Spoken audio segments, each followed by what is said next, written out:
Welcome back to Winter Holder Field for the final game of day number 4 of the 2024 Crossroads League Baseball Tournament.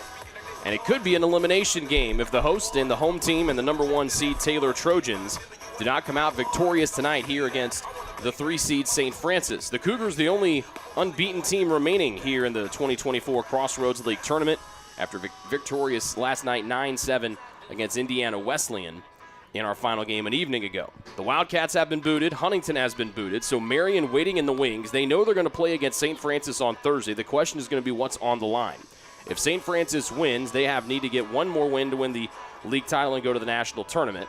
They could do that Monday at 3 or Monday at 6. If they lose, Taylor goes to the 6 o'clock game, and now St. Francis would have to win to get to 6 o'clock. It's confusing, I know, but think of it here's the easiest way to think of it as Lincoln Reed joins us. The winner of tonight's game is a win away from the Crossroads League tournament title. That's the most important thing. Makes sense to me, Rick. So after all of that, let's play ball. Taylor won 6-1 earlier today.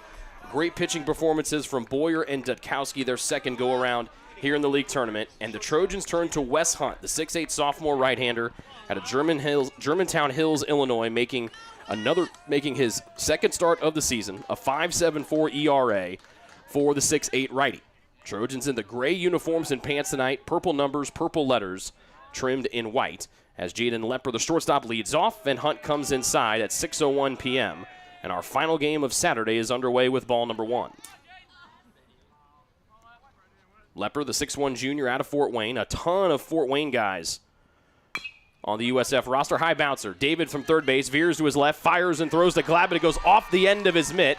That'll be an E3 for the Trojans to start. They had the first out in the books, but a pesky error, not the way Taylor wanted to start this potential elimination game for those wearing gray. Yeah, definitely not the way you want to start the game off there, but hey, you got to shake it off, try to get the next batter. I'm sure St. Francis is going to want to capitalize on this. 2 good programs here, both having a great season, and errors like that, if you can capitalize on them, they can be game changers. 36 wins for the 3-seed St. Francis. They came in as one of the hottest, if not the hottest team into the league tournament. And Hunt drops it an off-speed up and away for a called strike here to Xavier Croxton. 3.06 the average for 0. 6'2 senior, also out of Fort Wayne. Playing center field tonight with Jaden Lepper standing at second after the missed catch. Ground to the right side, down on it, stabbing it to his left is Glad. He calls off Hunt as he races to first to touch the bag for out number 1. But Lepper stands over at third base, and a ground ball can give USF the first lead here in the top of the first inning. The designated hitter, Sam Pesa. 1 out for the DH, Sam Pesa.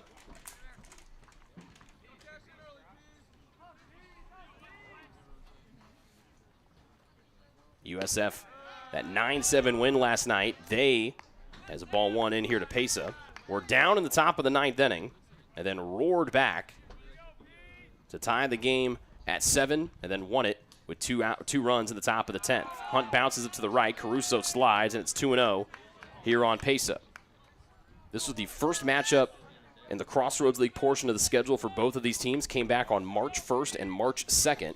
Taylor won 3 out of the 4, but the one loss that they did take, they got run ruled, losing 16-6 at USF.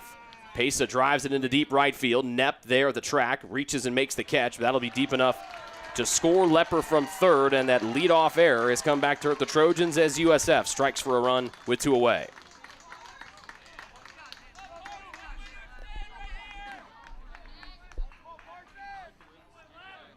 Up to the plate, the first baseman, Nick Parsons.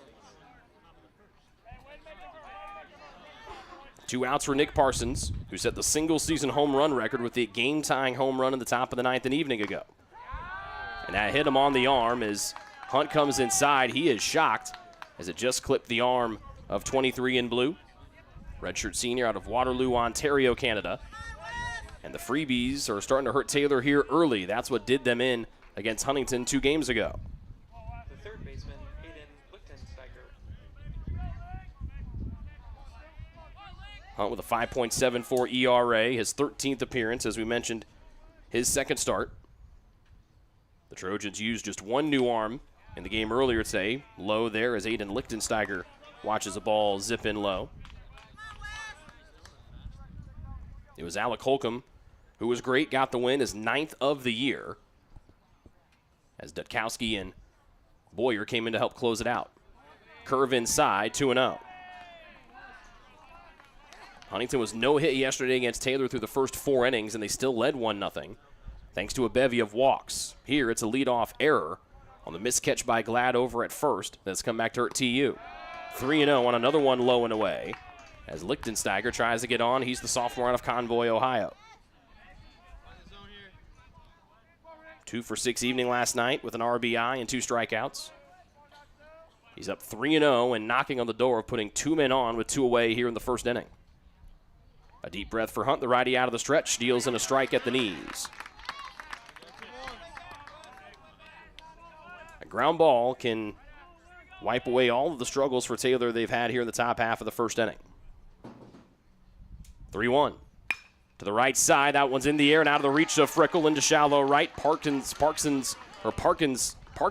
on his horse. He's cut off at second base on a good throw from the right fielder Cam Nepp, but it's a 2-out single here for USF.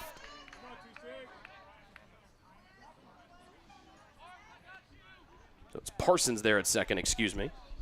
A mysterious K wound up on his name label in the batting order. That's the first hit of the night here for USF, and it brings up Eli Riley, their catcher. He had the go-ahead 2 RBI hit last night to make it 9-7 USF in the 10th. He was wearing 77 an evening ago, wearing his number 1 uniform today that he wears in blue and white.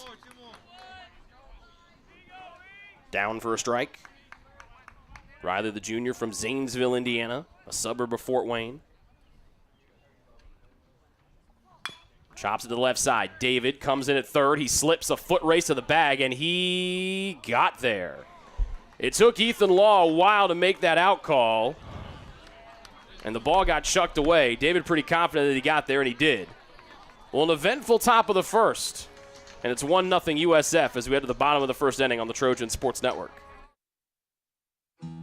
Best One Tire and Auto Care Upland is proud to support Taylor University Athletics. Located at 148 South Main Street, Best One is open 6 days a week. Owner Mike Pearson and his staff offer replacement tires from brands like Bridgestone, Firestone, and Goodyear. Customers can also shop for tires from the comfort of their home by using the online Tire Finder. When it's time for mechanical repairs, Best One's ASE certified technicians can perform a wide range of services to get their customers back on the road. And those same technicians can do repairs on fleet vehicles as well. Taylor Athletics says thank you to Mike Pearson and everyone at Best One Tire and Auto Care Upland.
Bottom of the first, Taylor finds themselves in a similar situation.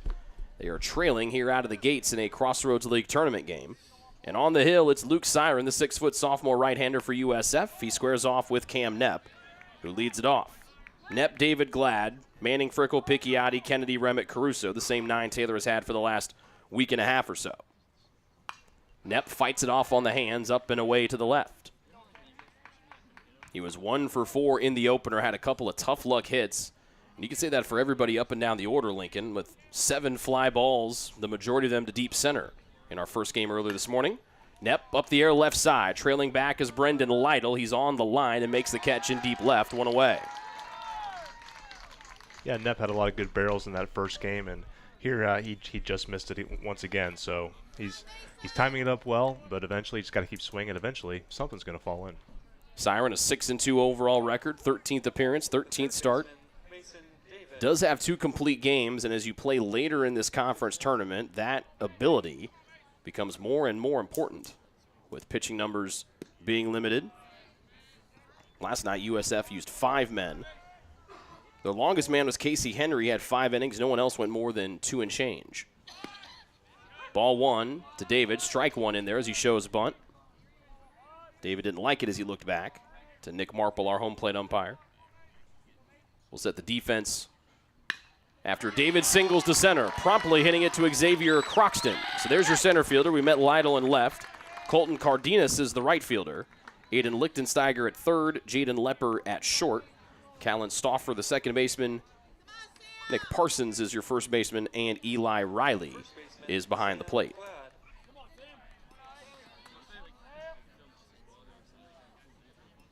Sam Glad had that fielding error on a throw across the diamond. He tries to make up for it here with the bat in the bottom of the first, and he almost didn't have to do anything. He's almost had the first one plunk him.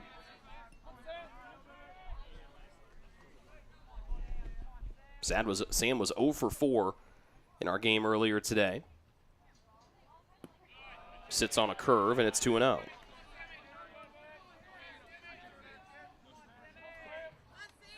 Glad had gone 4 for 8 through the first 2 games of action here. Trying to get back on the course here. Ropes it up the right side, and just curls her foul. 2-1. We mentioned Marple behind the plate. Tim Wesley at first, and Ethan Law is the third base umpire who stands in the middle of the field with David at first. He's the tying run. Final game of the day. And Glad sat on an off speed and chopped it to the right. 2-2. The other unique aspect of that season opening series during the regular season between both these teams, it was the split series. Taylor played the first 2 games here, they won, and then split in Fort Wayne the next day. 2-2. Low for ball 3 as David dances off of first. He retreats. We do have a treat. If you like catchers that can throw out runners with ease, we have 2 of the best here tonight. Caruso for Taylor and Riley for USF, who's thrown out 21 men this year. David took off for second. He has head first slides. It doesn't matter. Well, it does. He goes to second base, but a walk from Glad would have moved him there at a less brisk pace than he just went. But 2 on, and a good start here in the bottom of the first. Now batting, the left fielder, Braden Manning. That's one of those probably if you're the runner, you're like, I should get the credit for the stolen base. Like I took off. I made the effort. You know, a little something for the effort. Here's Manning. Went yard to get Taylor on the board in the bottom of the second inning of game 1. Strike 1 here to start. Number 2 in the Crossroads League in RBI with now 56. Ground ball to the right side. That broke the bat at the handle. Throw to second for 1, and Manning is safe. Well, Rick, you don't see much of that. Glad thought he was safe. Taylor head coach Kyle Gould to step in from third. He disagrees. Sorry, continue. No, I say, typically when an aluminum bat breaks, you might the end cap might be the weak point, but yeah, that's interesting. You don't see an aluminum bat usually break on the handle. Just shows how strong he is. That is a big man, 6'3", 225. If we had a gift shop, we could sell it on Monday. Maybe we'll sell it in the Taylor bookstore. You can have a game-used bat used by Braden Manning. We can get a sticker on it, make it authentic, the whole 9. Frickle, liner, slipping is Lepper at short, and the Trojans tied at 1. Nicely done by Frickle. Up the middle, Lepper had a chance, but he slipped. And that was more than enough to have that ball go sailing by. We're tied at 1 in the first. Yeah, we've had 2 great at-bats this inning. Rick, with guys having that middle approach, some nice, beautiful line drives up the middle, and this is really a credit to Manning hustling down to first base to make sure that wasn't double play to end the inning. Because of that, now, hey, you got to run in, tie ball game, runners in scoring position. A double scores another run. You have to feel pretty good if you're the Trojans. Remember, they just kept scoring a lot. Scored 3 different times earlier today. Picchiotti steps in here. He was hitless in our game earlier today, but he probably had the defensive highlight, covering a country mile and a half and snagging an extra base and a run-producing hit as he almost barreled through the left center field wall. Takes a curve inside, and the count levels at a ball and a strike. And nobody knows a country mile better than us up here in the cornfields of Upland, right? That's right. The metropolis is booming, but there are cornfields that surround it. And Taylor trying to take the lead here with a 2-out knock. They got one with Frickle, and they're 1 for 1 here with 2 away here so far. They were 5 for 13 in that win over Iwu earlier today. Foul ball makes it 1-2 for Picchiotti. Manning the go-ahead man at second after beating out a double play throw to first. And Picchiotti chases an upstairs fastball, and Siren limits the damage to 1. But Taylor ties it at 1 after it ending a play here in our final game of Saturday on the Trojans Sports Network. It's true. Many of us spend more time thinking about what's for dinner than thinking about retirement. But if you think your retirement needs deserve more attention, we agree, and we'd like to help. Your local Edward Jones financial advisors, Ryan Jones, Mark Sieglin, Rob Sisson, and Adam Sieglin, can help you get started today. They are proud corporate partners of Taylor University Athletics. Edward Jones, making sense of investing.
One after 1.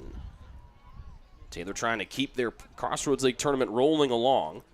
USF trying to stay unbeaten and get a win away from a tournament title. First one to Colton Cardenas was a ball, and the second one finds the zone for a strike here from Wes Hunt. Bottom third of the order up for USF here in inning 2. Good curveball inside from the 6'8 sophomore, 1-2. USF in the blue tops, white numbers, and the white pants with the blue piping.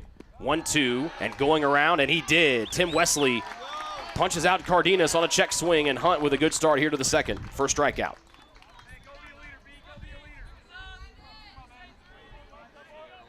The left fielder, Brendan Lytle.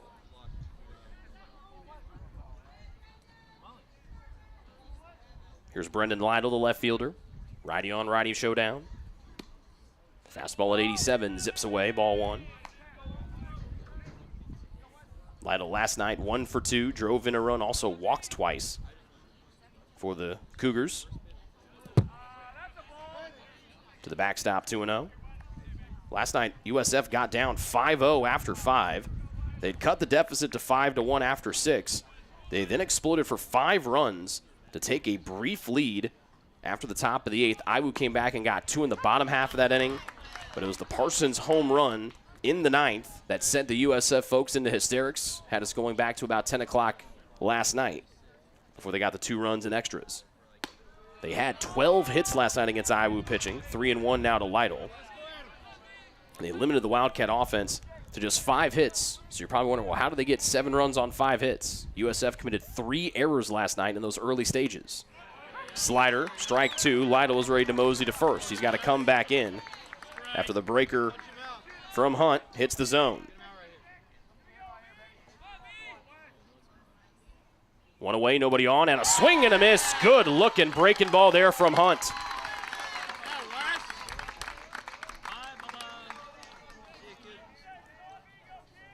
So 6'8" in bare feet.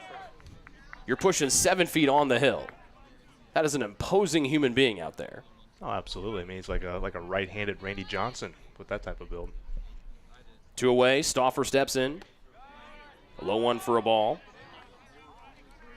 Did you have I'm old, so I forget things. Did you play with Logan Rogers? Yeah. Yeah, so he was 6'9" from the left side. Yeah, A little bit thinner than old Wesley is. Strike on the outside, 1-2. Wes has got to, bang with forwards down in the paint and blocks out. Logan wasn't doing a lot of boxing out, maybe in intramural games. First, what's it like to catch a guy that tall? Here's the 1-1. Away for 2-1. Well, I mean, it's whenever a guy like that's throwing strikes, it's a lot of fun. But no, it's definitely the ball might have it just depends on their arm slot. Could have a different angle. But typically, I mean, with a guy like Wes here, I mean, he's pushing upper 80s with his fastballs. He's mixing speeds really well. So if a guy like this can get into a groove, it could be a lot of fun to catch a guy like this behind the plate. 3-1, good inside pitch. Upper 80s fastball makes it 3-2. When you talk to some of his teammates, they say it almost feels like he's throwing the ball at 55 feet instead of the regular 60 feet 6 inches. Payoff, and how about a strike out the side for Hunt as he saunters back to the dugout, all 3 swinging. We head to the bottom of the second, tied at 1 as Hunt has found a groove. Greek's Pizzeria in Upland opened its doors in December of 2017. Over the years, there have been more than 140 Greeks opened across the country, with 24 Indiana locations. When it comes to pizza, Greeks offers customers the option to create their own pizza or to try one of Greek's specialized pizzas. Greeks uses fresh, homemade, hand-tossed dough, Greek's Italian sauce, select blended cheeses, gourmet toppings, and the same method of preparation since the first restaurant opened in 1969. The kitchen can also whip up a sandwich served on fresh French-style bread, or it can put that sandwich into a pizza shell wrap. Customers can also add breadsticks or French-style bread as a side item. Greeks also offers a selection of salads and assorted dressings as well. Greeks is located just off Main Street in Upland and is a proud supporter of Taylor University Athletics. Greek's Pizzeria, it's our taste.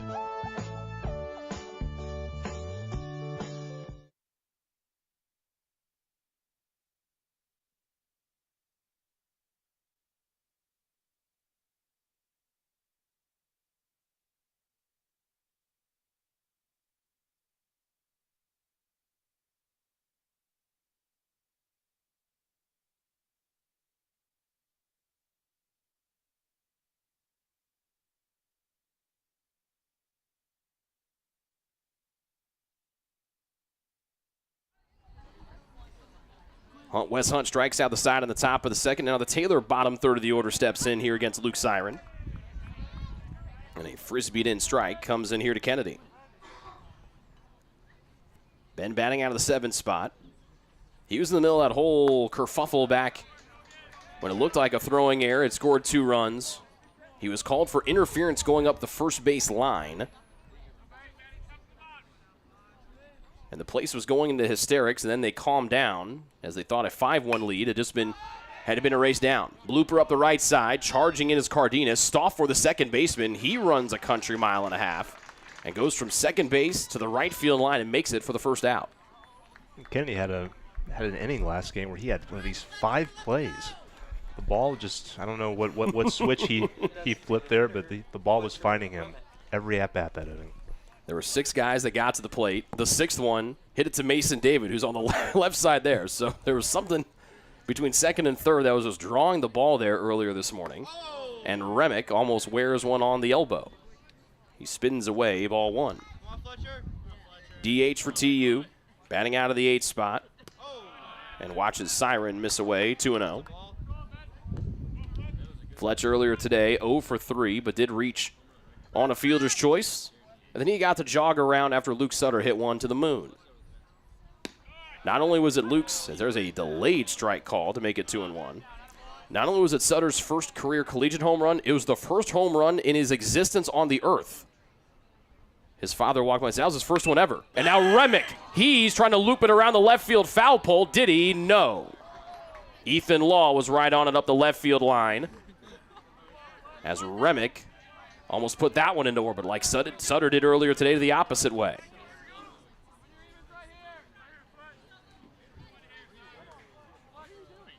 Remick a 5.09 average when the day started. 2-2 from Siren. Another one in the opposite batter's box. A good stab by the sliding Eli Riley.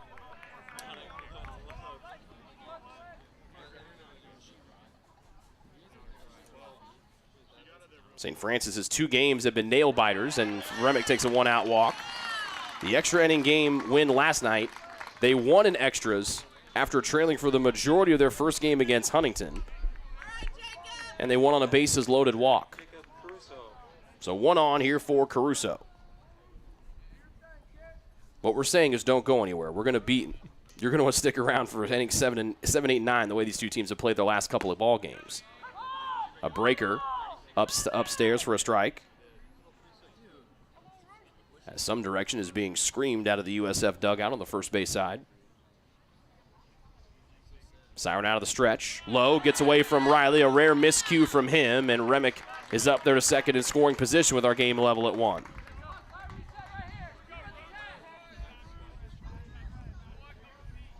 Caruso had a lot of solid at-bats in that first game against Iowa. A great middle approach, some nice line drives, and once again here, if he can continue to put on some good barrels, we might score another run. Tried to get one there, curved away, 1-2. Yeah, he was one of the multitude of guys that flew out to Vineyard, the center fielder, and also singled up the middle. If he can duplicate any of those, particularly maybe the last one, Remick could score from second. Saws it off and high and out of play. We're in the bottom of the second of our final game of the day. St. Francis is the only unblemished team left standing. They know they're going to play Marion Monday at 3. The question is, will it be for a title or a chance to play for the title? Caruso to the left side, rolled over to Lichtensteiger at third, throws a looper across right to Parson for the first out, or the second out, excuse me.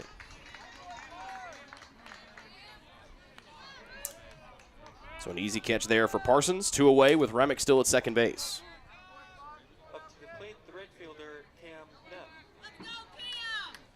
Second time through the order for TU as Nepp digs in. 2 hits for the Trojans, both coming last inning. Remick got on via a 1-out walk, advanced on a wild pitch. Throw down to second. Remick got almost too greedy. As Lepper falls on top of him, the ball squirted away. Good throw there from Riley after he had to slide to his right to keep the ball in front of him.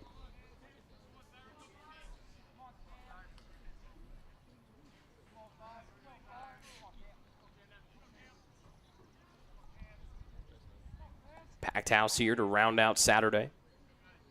1-0. Another one that almost ended up on the torso of Nepp. 2-0. Siren, 6 feet tall, sophomore out of Fort Wayne. Opponent's batting .268 off of him this season. 2-0. Low, 3-0. And if Nepp gets on, you've got power for the next 5 men, really the next 6 men in the order after that. Now, Nepp is no slouch in the power department. Does have a homer this year. Not really his bag as he takes a ball at the knees, or strike at the knees, 3-1. Walking more his speed, with the team leading 54 free passes this year. Curveball inside. Nepp watches that one make it 3-2. Nepp clearly looking for a particular pitch. Did not want any of the breaking stuff here from Siren. Will 5 in blue give him a 3rd straight one and try to punch him out and leave the go-ahead runner at second. Nope. Fastball that Nepp smacks of the middle. Past the diving Stoffer. Remick rounds 3rd, and Taylor takes a 2-1 lead as Nepp gets a 2-out hit up the middle.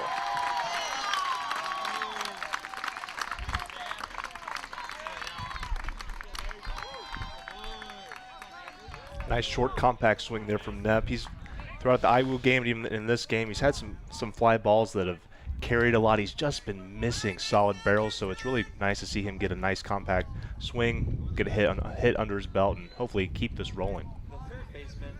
He was robbed, had him fly out to center, was robbed by the jumping Luke Roman at short. That off the bat, you're like, oh, this is definitely going to be a gapper, and then Roman jumped and flung his glove out there and picked it out of the air. Curve to David, low and away to the right, ball 1. 40 pitches thrown here by Siren, with one more out to get to end the bottom of the second.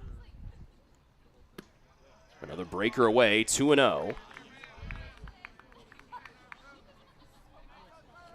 We mentioned USF used 5 men in their game last night. They used 4 in the opener against Huntington that went to extras. Strike on the outside, 2-1.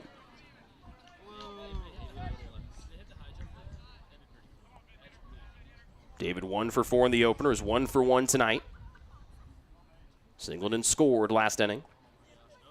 Sits on one and sends it high in the air. Waiting on his Cardenas. He steps to his left, keeps going to his left, and makes the catch for the third out. A fly out to right field ends the bottom of the second, but an RBI single from Cam Knepp gives Taylor a 2-1 lead after 2 innings of play. This is the Crossroads League Baseball Tournament on the Trojans Sports Network.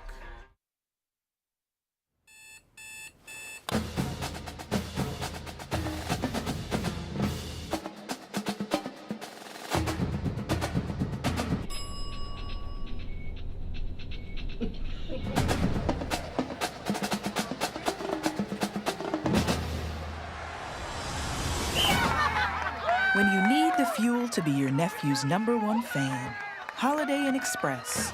We're there, so you can be too.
Two innings in the books. Final game on Saturday.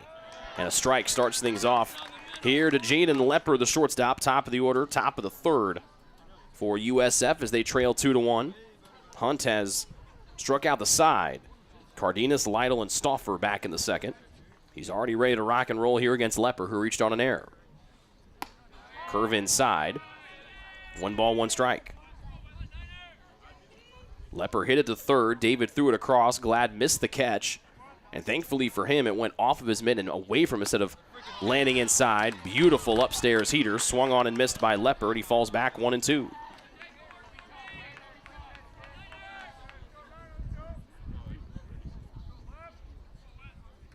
The 1-2. Low. Good chest down by Caruso. And the count evens.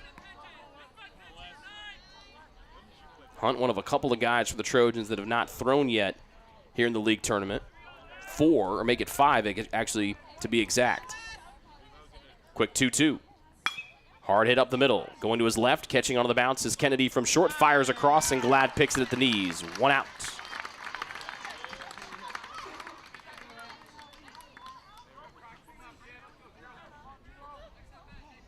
The men the Trojans have not used that are on the postseason roster will obviously remove Hunt from that list, but it's Gage Gongwer, Jared Crandall, David Platt, and Connor Miller. Here's the center fielder, Xavier Croxton. Inside to X for a ball. 306 the average. One of 3 Xaviers on the USF roster.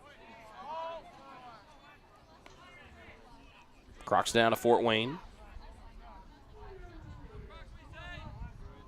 Xavier Nolan from Fort Wayne and Xavier Gonsalves from Ontario, Canada. Croxton swings and misses inside, 2-1.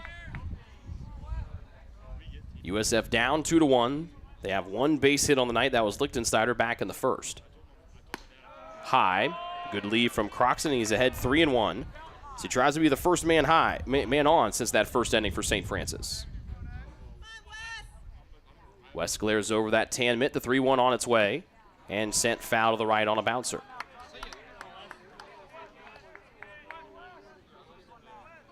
Hunt trying to retire his 5th man in a row.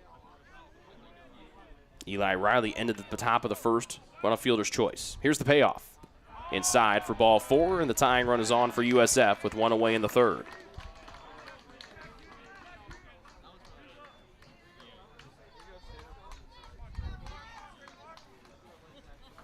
The designated hitter, Sam Pesa. Taylor head coach Kyle Gould estimated that Taylor had given Huntington the other night in that loss 12 extra at-bats between walks, hit by pitches, and errors. A wide stance for Sam Pace of the DH.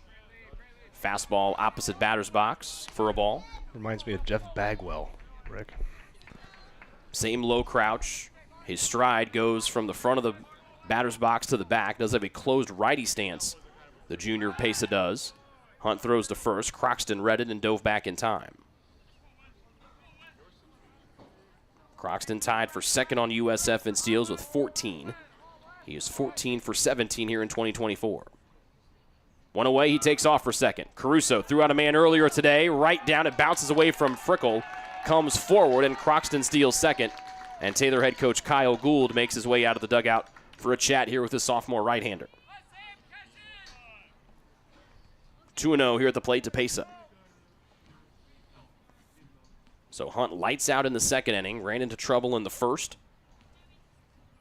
That throwing error set Taylor behind the 8 ball, and now a little bit of missteps here in inning number 3.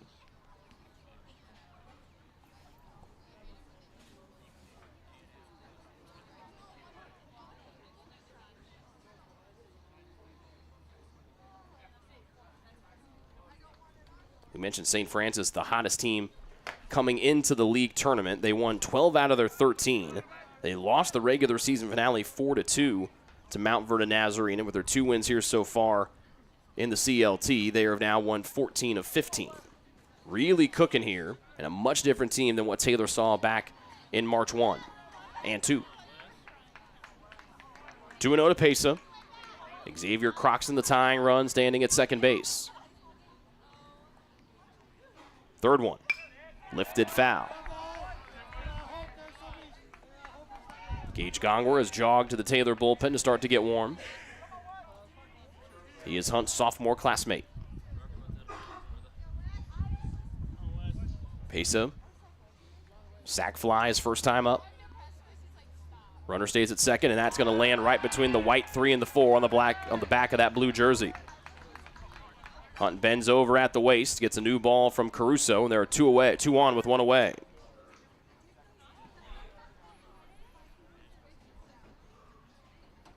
Second man that Hunt has hit today, and now Justin Barber comes out to chat. But he bends over at the waist, and something is not feeling good here for Hunt. His athletic trainer Casey Hackman comes out to look at him.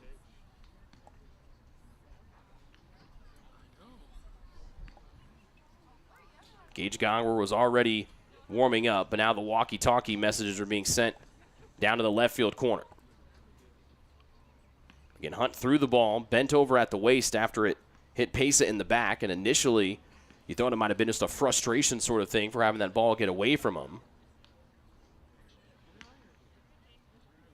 The Taylor pitching coach Justin Barber out there on the mound. Man, it looks like they're going to take Hunt out of the game as he's walking off and not moving that right arm. That is not something that you want to see for the promising 6'8 sophomore out of Illinois. So Gage Gongwer getting warmed up. We'll take a break as the Trojans forced to make a pitching change here with an upper body injury here to the starter, Wes Hunt. Taylor on top, 2-1. 2 on the bases here for USF in the top of the 3rd. Ivanhoe's has been serving Taylor students since 1965, when Ivan and Carol Slane purchased the restaurant. Located on Main Street, Ivanhoe's is less than a mile from the Taylor campus and is open 7 days a week. The menu features choices for lunch, dinner, as well as 100 different milkshakes and sundaes. Customers can find other dessert items as well. The staff is proud to support Taylor University and appreciates the support of Ivanhoe's through the years.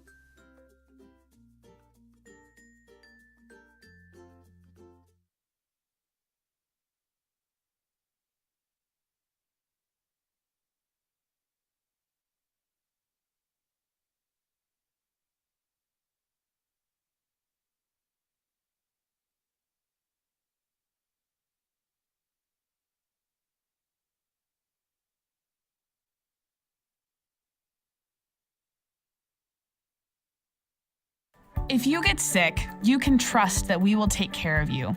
As a Magnet-designated healthcare system, our expert team will create a personalized plan to get you back on your feet.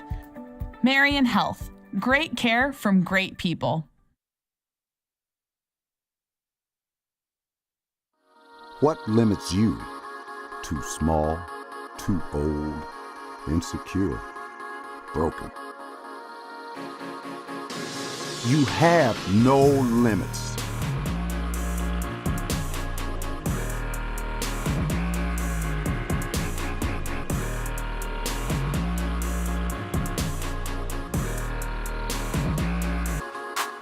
Rethink your limits.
Two on, one away. Upper body injury for the starter, Wes Hunt. And so Gage Gongwer, his sophomore classmate, comes in to relieve and fires in a 90-mile-an-hour fastball low.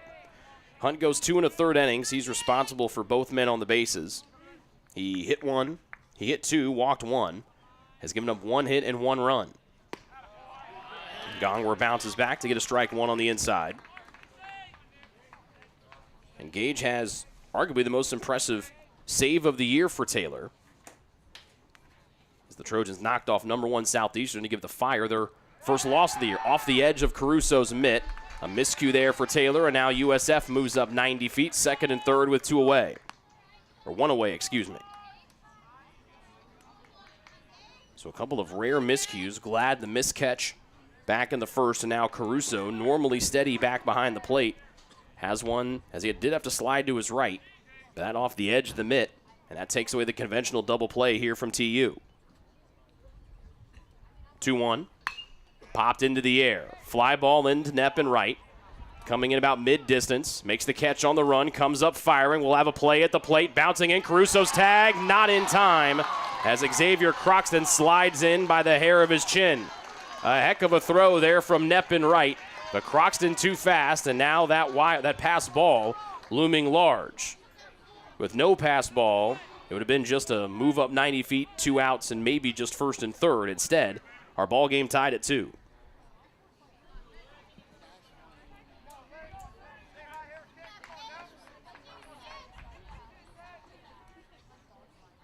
Two away as Pesa remains at second. And going around on the slider is Aiden Lichtensteiger.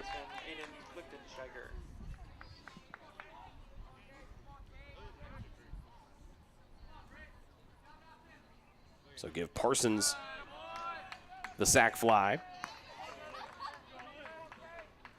His 56th RBI of the year. He and Lichtensteiger here at the plate has got the count at 1-1. The only 2 USF men north of 50 runs batted in this year. And another pass ball off the edge of Caruso's mid on one inside. And now the go-ahead run 90 feet away as Caruso back-to-back missteps here in the top of the third.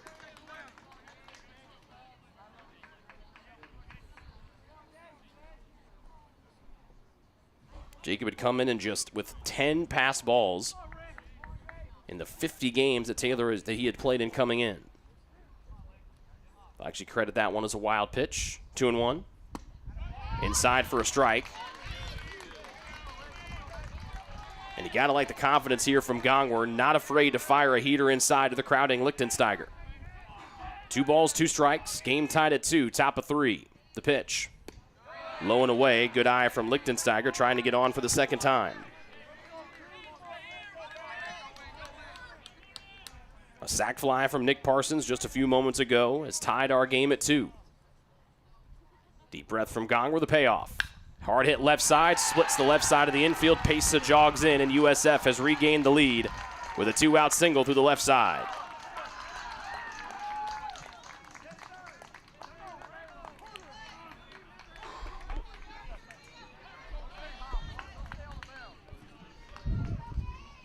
So the pass ball, like the error in the first inning, have really put a dent here to Taylor in the first 3 innings of play.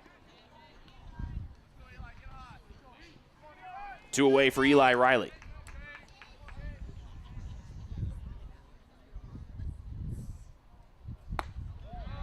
Riley spins away at the last moment on one of the hands. Fastball for a ball.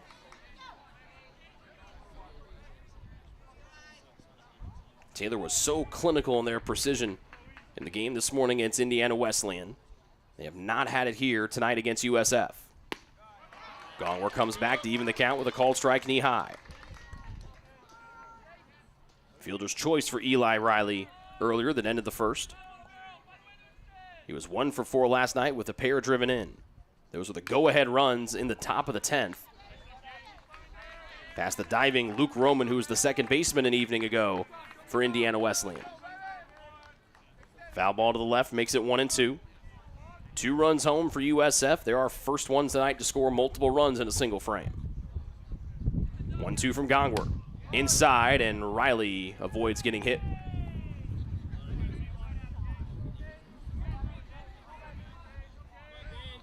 Riley, the 5'11 junior. Top batting average for USF this year at .342. 2-2. Looks at strike 3, belt high, and Gongwer has the 2 runs come in, but he limits it to that. We head to the bottom of the third with Taylor trailing 3-2. Final game of day number 4 of the Crossroads League Tournament. Ivanhoe's has been serving Taylor students since 1965, when Ivan and Carol Slane purchased the restaurant. Located on Main Street, Ivanhoe's is less than a mile from the Taylor campus and is open 7 days a week.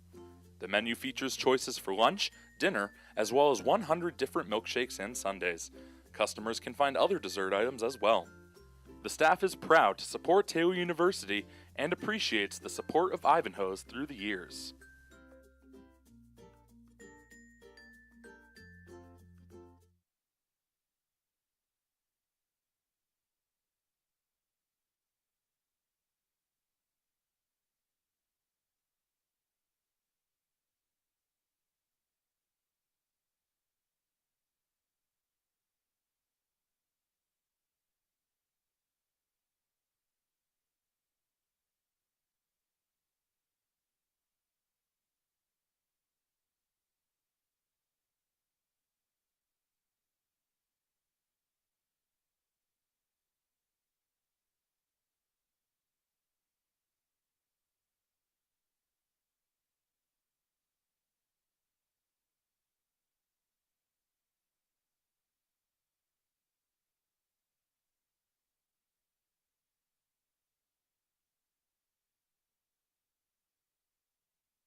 Taylor down for the second time tonight by a single tally like they were in the bottom of the first. 3-2 the score here.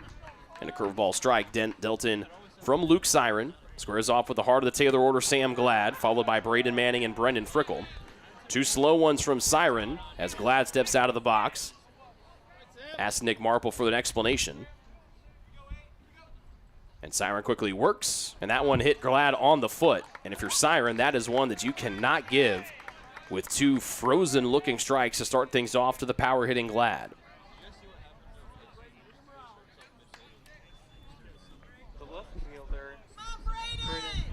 But we go power-hitting Glad, power-hitting Manning, power-hitting Frickle. We've got a power plant coming up here in the bottom of the third for Taylor, and Manning right at the head of the snake. To the left side, and I love it when things I say work. 2 on, nobody out as Manning gets a base knock. 1 for 2 tonight. As we were talking between innings, Rick, I mean, Taylor, we're seeing here, they're giving away quite a few freebies. You might argue that things need to tighten up a little bit, but at the same token, you know, St. Francis puts a guy on base, so if Taylor can capitalize as well as St. Francis has been capitalizing, this could become a very interesting inning. Frickle, a deep fly ball to center. Croxton, a good read. He's plenty of steps in front of the track. Glad bluffs tagging at second. As Frickle, a well-struck ball, but just not enough juice to drive it away from the speedy Croxton. 1 away. Still first and second here for TU. An interesting move over at first. Nick Parsons has taken, he's now backed away. He is not even trying to make any effort to try to hold Manning on. Before the Frickle at bat, he was maybe 15 steps in from the bag and had his back turned to second base. It was an interesting look for the big right-hander. Lefty Picchiotti watches a curve from Siren sail high. And the Trojans having to adjust here. Siren a lot more movement on his pitches than what they have seen from Huntington and Iowa the last 2 days, as now Picchiotti almost had one land on the moneymaker. 2-0.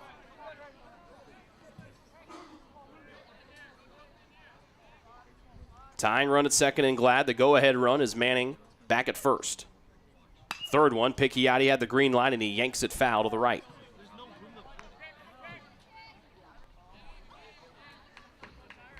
Picchiotti 2 walks to end the game against Iowa earlier today, as the Trojans eliminated their Crossroads League foe and fellow World Series participant from a year ago. Curveball strikeout or half, 2-2. Marion already playing on Monday at 3. They know they're going to play St. Francis. The question is it going to be for a title or an opportunity to play Taylor later that night? And Picchiotti swings through and strikes out for the second time here against Siren, who cranks the velocity up to 88. 2 outs after the first 2 men reach. Now Ben Kennedy tries to keep the bottom of the third rolling along.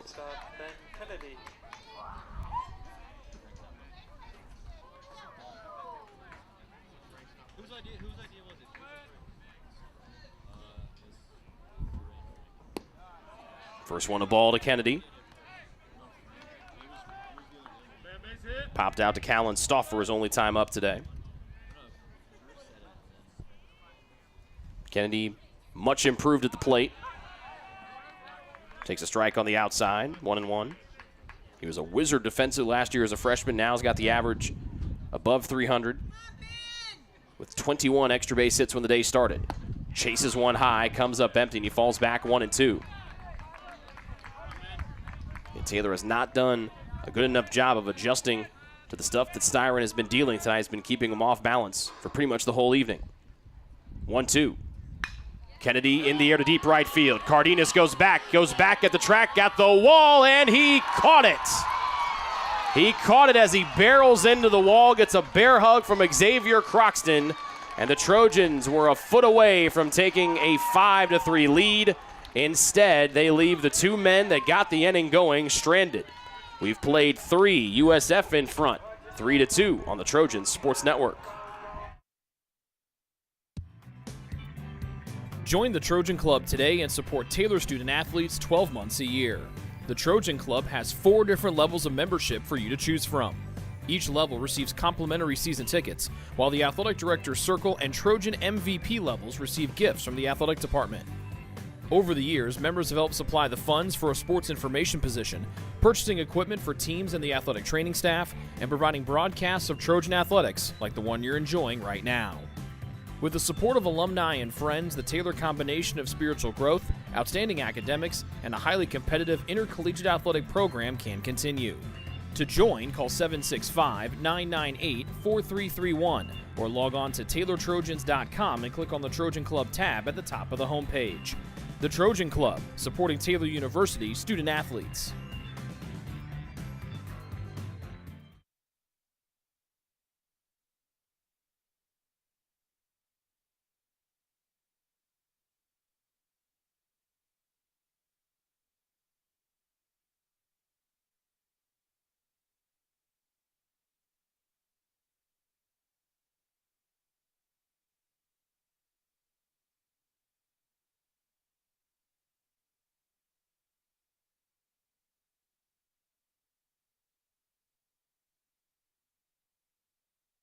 Right fielder Colton Cardenas.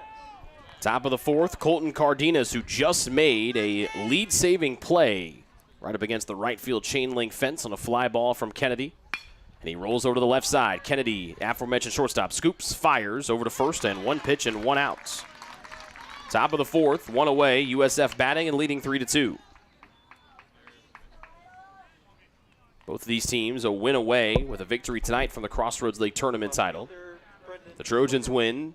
They turn the two games on Monday into a semifinal and a championship at 3-6. They would go to the 6 o'clock title game. USF would have a chance to win the title at 3 against Marion, who waits in the wings for USF. Strike on the outer half to Brendan Lytle, the left fielder.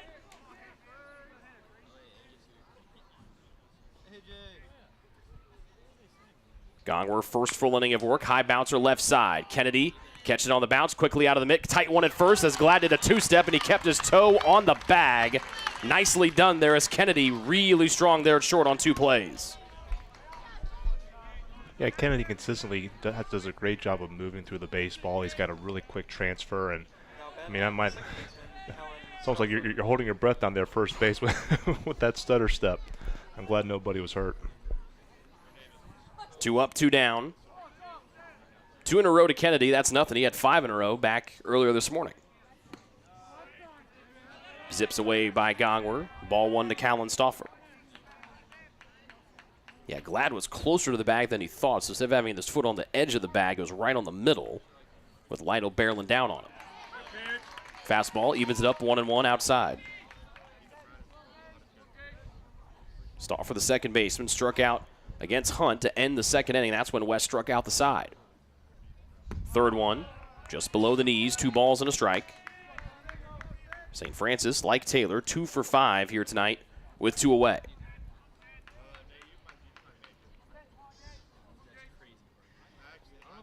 Two one. Ripped towards Manning and left. He's got a race for it. It's going to drop in front of him for the second inning in a row. St. Francis gets a 2-out single.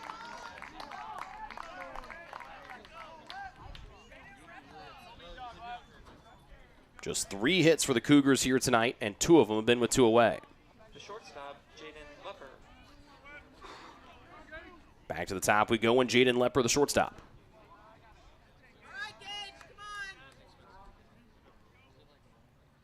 Stauffer a lead at first, extends it.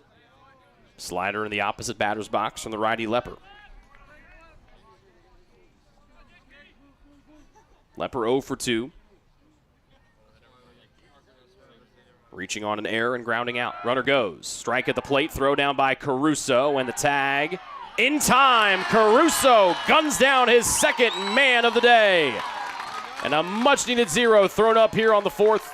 To the bottom of the 4th we go. Taylor trailing 3-2.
So a big throw out that ends the top of the fourth from Caruso after a 2-out single. And Taylor remains down 3-2. A win here gets the Trojans to the 6 o'clock title game Monday night. St. Francis knows they're coming back here on Monday. They're trying to figure out if they have a chance to win the league title at 3 o'clock against Marion, or if that's going to be a must-win game to face Taylor one more time. Strike inside. That was in the inner part of the batter's box. And it's called for strike 2, puts Remick down 1-2. Gets one on the outer half, roll over third base side. Lichtensteiger charges, fields, quick out of the mitt, legging it out, and a bad throw helps Remick get in there. He might have been safe either way. Good hustle from the sophomore up the line.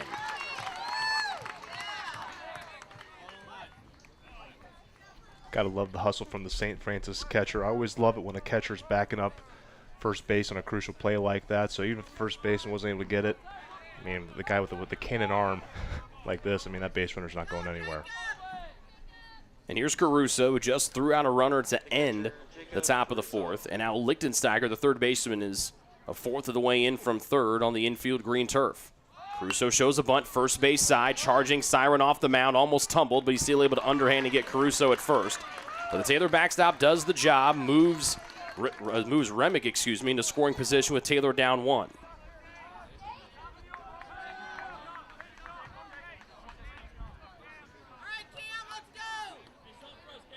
And now here's Cam Knepp. Now batting, the right fielder, Cam Knepp. Sun setting back to our left on what's been a beautiful Saturday afternoon here in the metropolis. The Trojans, the hosts of the Crossroads League Tournament, have given their fans plenty to cheer about. And Knepp trying to get them out of their seats here in the bottom of the fourth. Takes the first one from Siren for a ball. 1 for 2 for the senior right fielder, who's played all over the field defensively for TU in his 4 years. Sits on an inside curve, and he's ahead 2-0. Flew out to left, and then singled up the middle in the second to give Taylor a 2-1 lead. They're down 3-2 now. That almost hit him on the arm. A fastball makes it 3-0. And Taylor would love nothing more, Lincoln Reed, than to have 2 on with David, Glad, Manning, Frickel, and Picchiotti all waiting in line. The 3-0. There's ball 4. A 4-pitch free pass. And now the tying and go-ahead men are on with only 1 away for the Trojans, Mason David.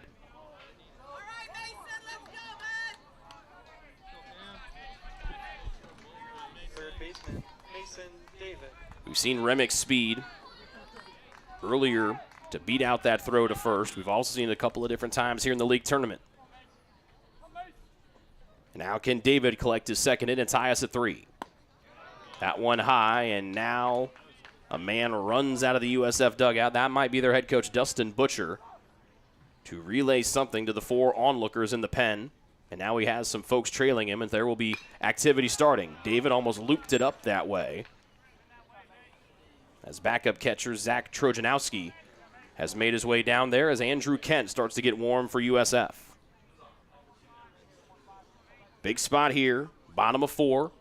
2 on, David, bouncer left side, Lichtensteiger deep in the hole, throws the second, it's off the end of the mid of Stauffer. Remick stays where he is, everybody safe. First error of the night for USF, bases loaded for Samuel Glad.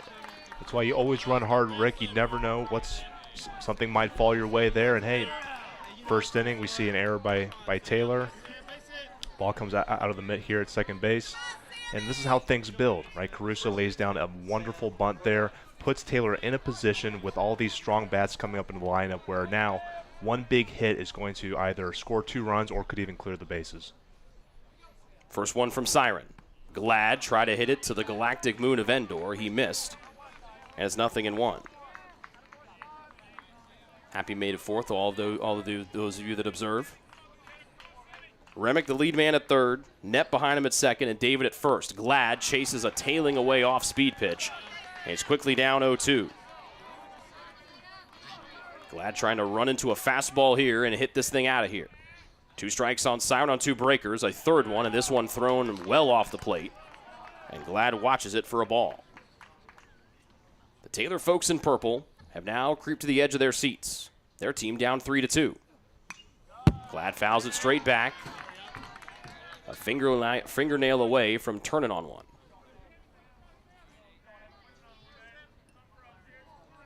Glad has gotten on twice, a walk and a hit by pitch. Down 1-2 to the starter Siren. Bases full of his mates. Chases one at the eyes and comes up empty. Fastball from Siren, 2 away.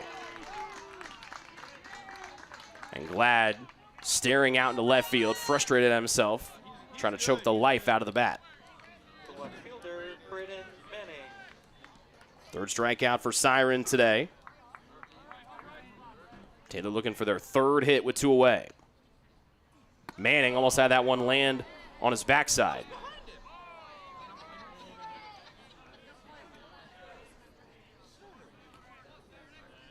Ball 1. Base is still full. Taylor down by a run.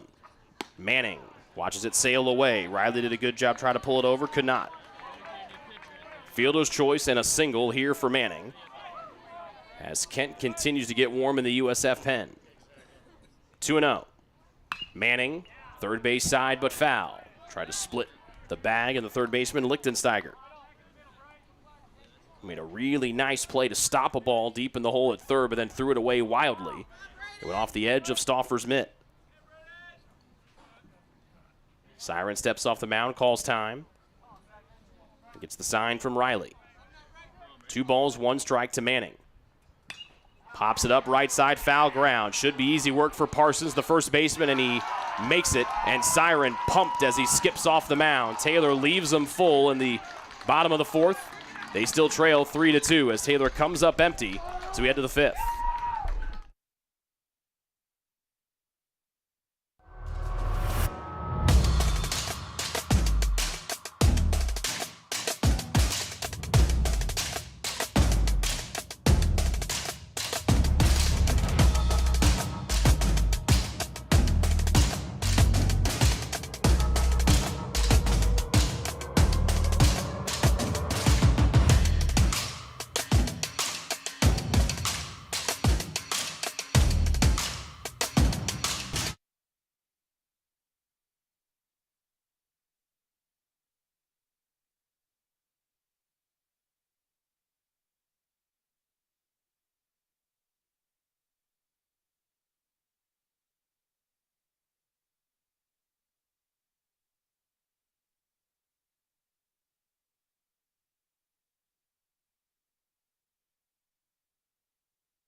Taylor loads them up with only 1 out in the bottom of the 4th. They come away empty. And they still trail 3-2 as Gongwer out for his second full inning of work, replacing the starter Wes Hunt.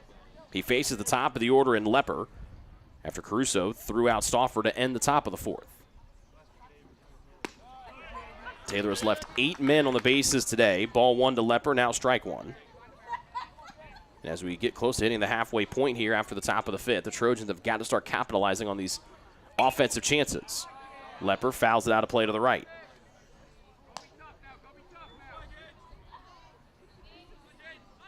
Just 3 hits for USF tonight. All have been singles. That's exactly what Huntington did yesterday, but they feasted on all those Taylor freebies. 1-2.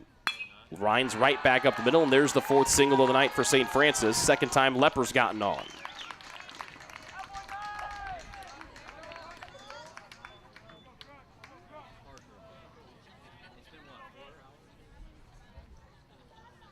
USF scored the last 3 runs of the game last night after falling behind 7-6.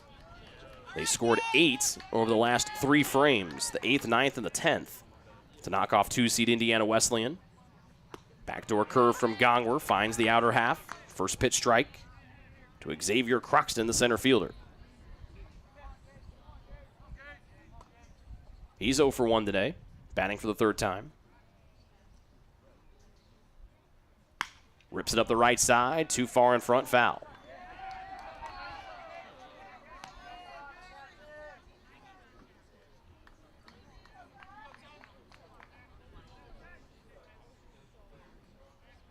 Grounded out to Glad at first, walked and scored in that 2-run third that gave St. Francis their current 3-2 lead.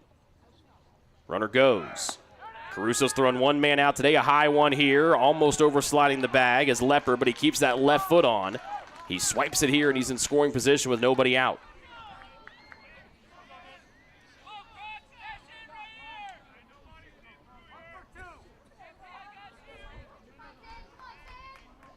St. Francis now well over 100 stolen bases on the year. 1-2 home. To the left side, David stays down on it, looks the runner back to second, throws to first, one gone.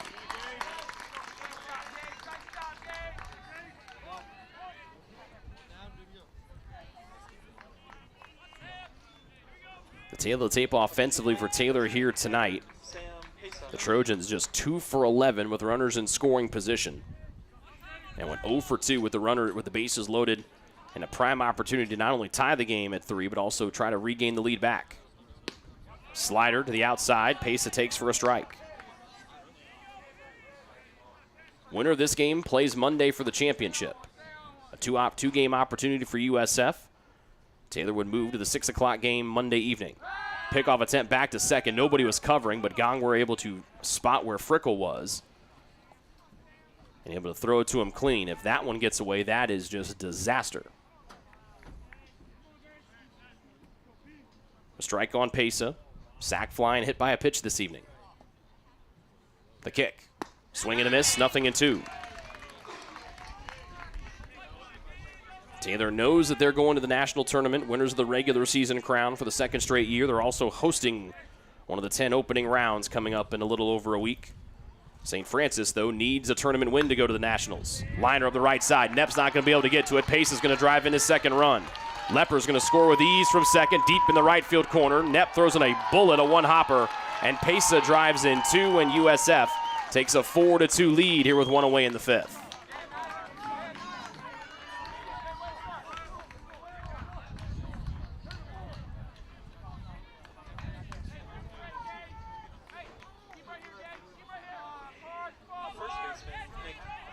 First extra base knock for St. Francis this evening. One away for Nick Parsons, the single-season leader in home runs, with 16 after his long round tripper last night to tie the game at 7.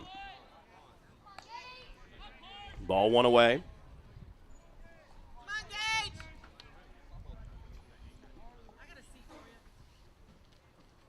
The Croxton ground out, the only out here so far in the 5th. Parsons liner in the left, and now Pesa gets the wave around from third. Manning fumbles with it, and Pesa's going to be home free. An RBI single here for Parsons, and that's 2 on the board for the 2nd time tonight for USF. They've scored 4 unanswered and lead 5-2.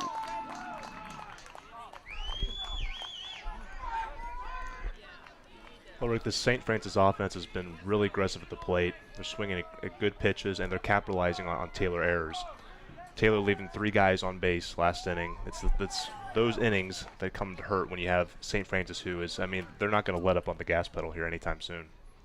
Scored 9 runs last night to beat Indiana Wesleyan, scored 7 in a comeback effort to beat Huntington in game 1 in the very first day or the 2nd day of the tournament, in the very last game. They were up 3-1 in that contest. They got down 4-3, scored 3 before watching Huntington get 2 in the top of the 9th to tie the game at 6. And USF walked it off in the bottom of the 11th.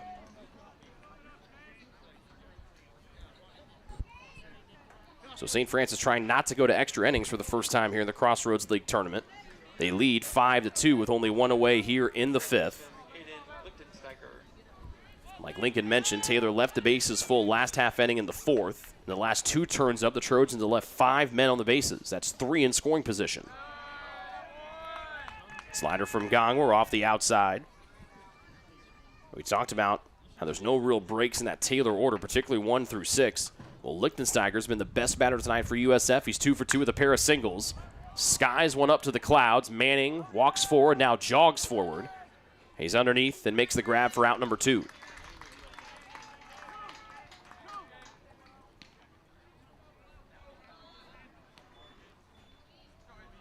USF 5, Taylor 2. Marion knows they're playing St. Francis at 3 o'clock. The question is, will it be an elimination semifinal game, or will Marion have to win 2 games to win the Crossroads League title?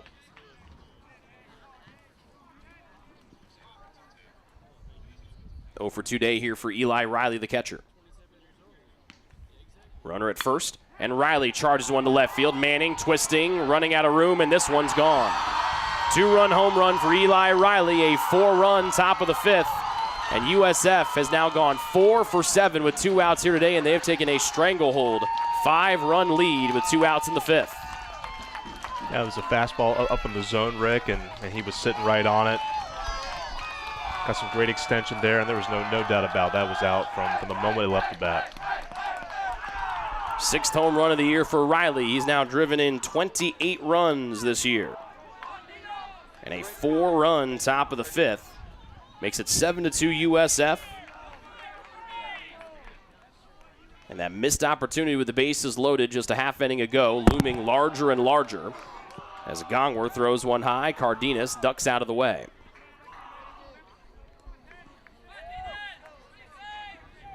First hit of the night for Riley.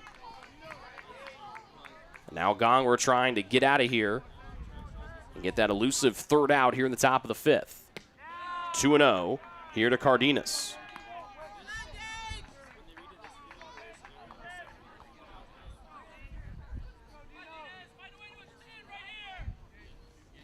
Six unanswered runs for St. Francis after Taylor took a 2-1 lead after 2. Ball 3 as Gongwer misses low.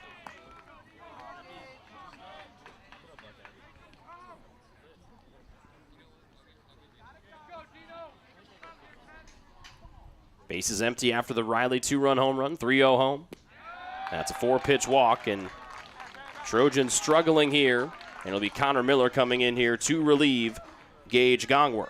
4 runs in the top of the 5th for USF. They extend their lead to 7-2, trying to get to a 3 o'clock title game on Monday here in the Crossroads League Baseball Tournament. You're watching it for free on the Trojans Sports Network. Best One Tire and Auto Care Upland is proud to support Taylor University Athletics. Located at 148 South Main Street, Best One is open 6 days a week.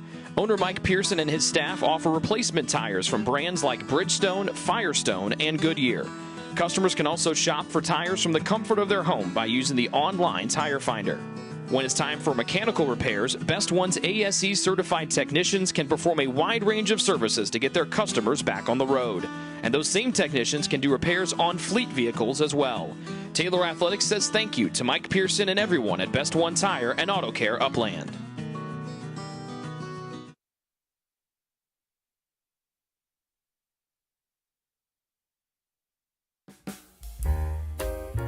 It's true. Many of us spend more time thinking about what's for dinner than thinking about retirement. But if you think your retirement needs deserve more attention, we agree, and we'd like to help. Your local Edward Jones financial advisors, Ryan Jones, Mark Sieglin, Rob Sisson, and Adam Sieglin, can help you get started today. They are proud corporate partners of Taylor University Athletics. Edward Jones, making sense of investing.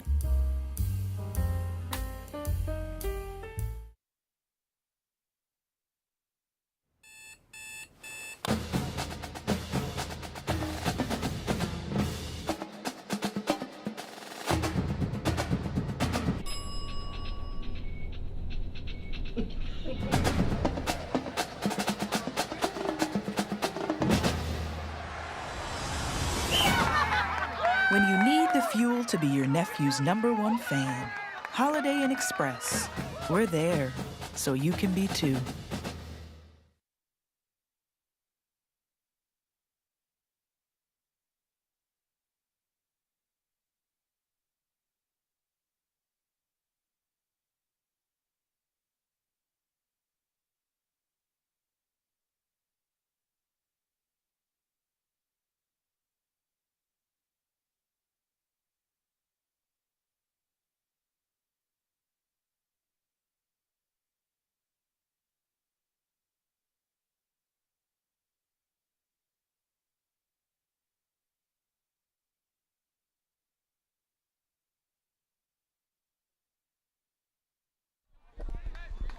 Third different pitcher used by Taylor tonight. It is the junior right-hander Connor Miller playing against his hometown college, the Fort Wayne native. Sidearm delivery, zips and a strike here to get things going. He takes over for Gage Gongwer, who's gone 2 innings, allowed 5 hits. Actually 6 hits, excuse me. 4 runs all earned, and all of them have come here in this frame that he has been charged with.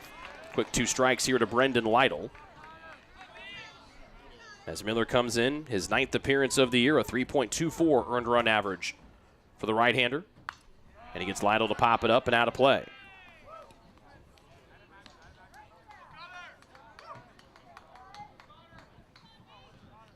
Big 4-run top of the 5th here for USF. That's taken a 3-2 lead up to 7-2. An Eli Riley home run.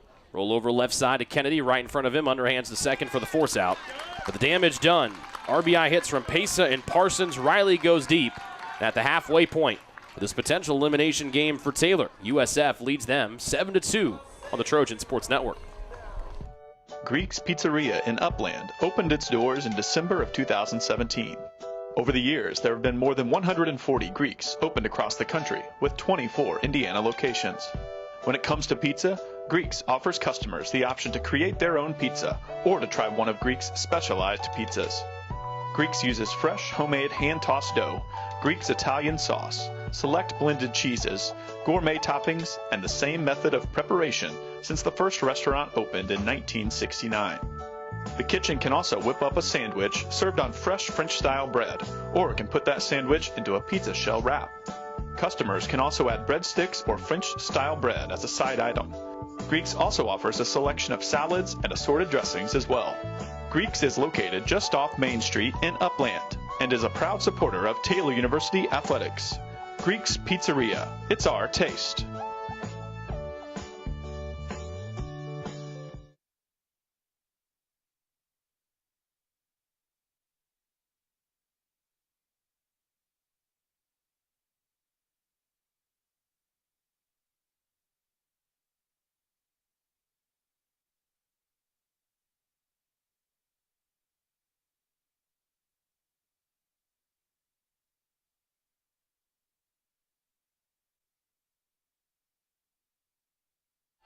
First pitch looped into left field, but foul from second baseman Brendan Frickle.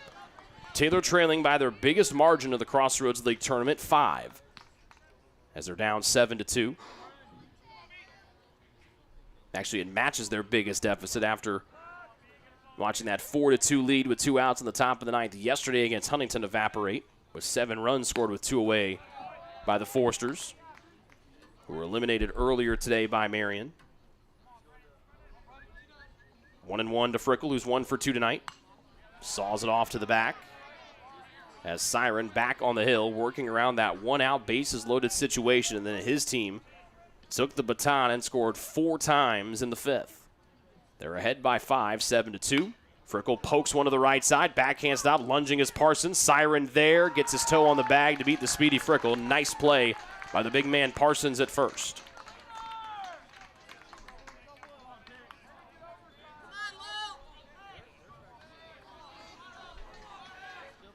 One out for Picchiotti.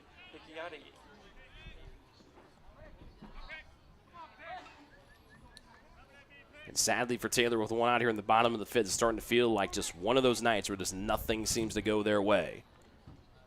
Siren's been on almost cruise control here tonight. 5 hits, all singles by Taylor here tonight after they rocketed 3 home runs against Indiana Wesleyan earlier today. The ball to Picchiotti, who has 2 strikeouts to his name. Siren's painting curveball is off the plate. 2-0 for the lefty center fielder. Kent continues to warm in the USF pen. Coming inside for ball 3 is Siren.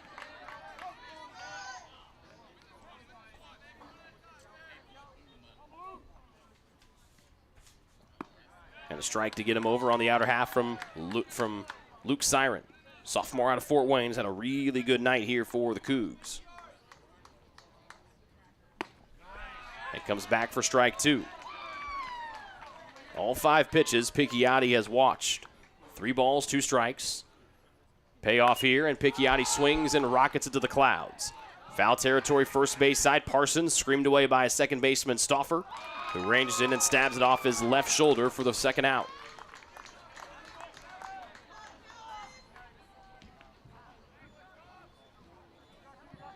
Taylor just 2 for 6 tonight with 2 outs. USF, on the other hand, 4 for 8.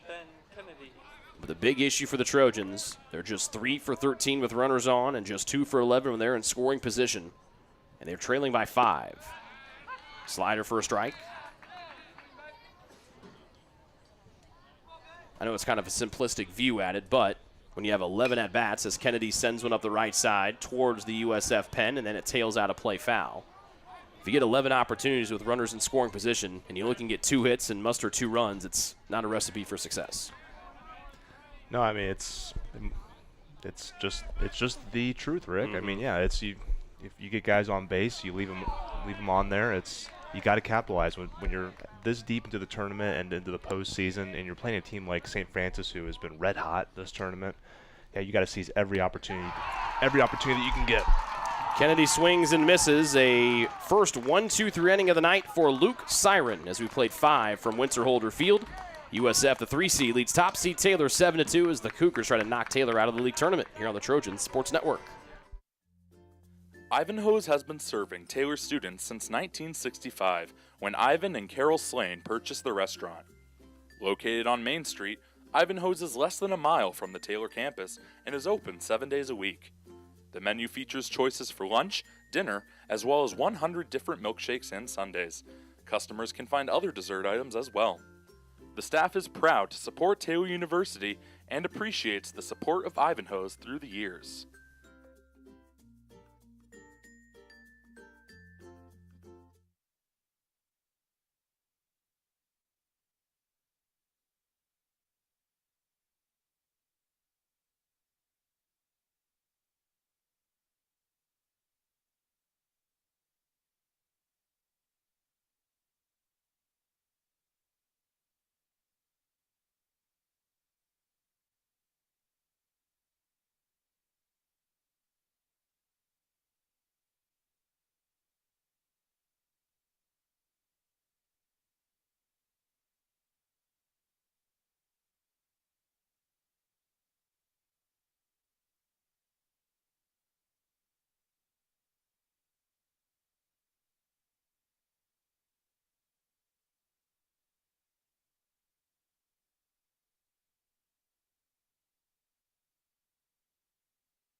One and one here to Kalen Stauffer, the second baseman. He turns on one, sends it to Picchiotti in center. In the gap, he ranges to his right and makes the catch. On a 1-1 offering, one away.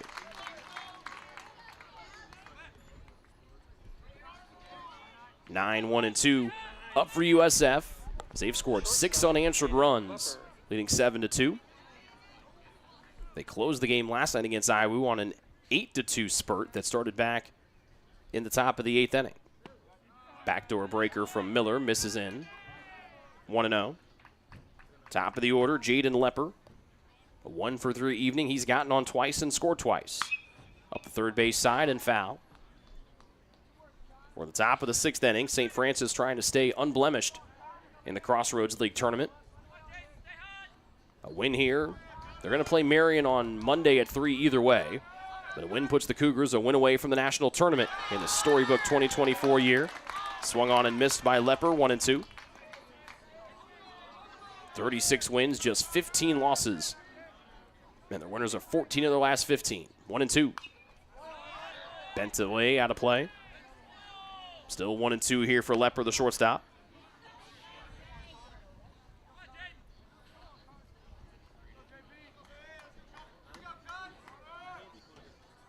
1-2 again.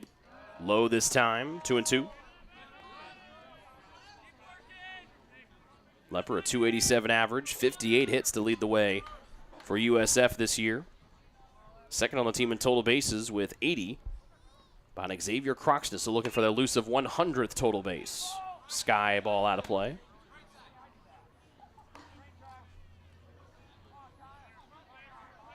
Selection show next Thursday, by the way, for the national tournament.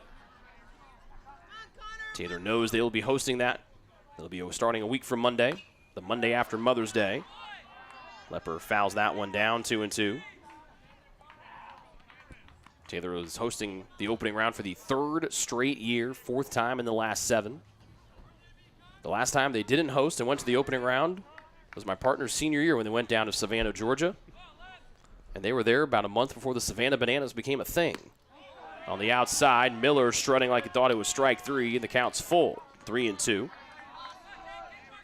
you guys got to play down there in that 100-year-old historic Grayson Stadium. Payoff pitch. Popped up. Will it stay in play? Glad, reading, running out of room, right side, tightrope, and he caught it. He went up and over the wall, leaned in at the elbow, went full extension with his left arm, and hauled it in for out number 2. Yeah, that stadium's really had a kind of has a totally different vibe nowadays with the Savannah Bananas. A little more party, a little less historic. Yeah. 2 away, nobody on for Xavier Croxton.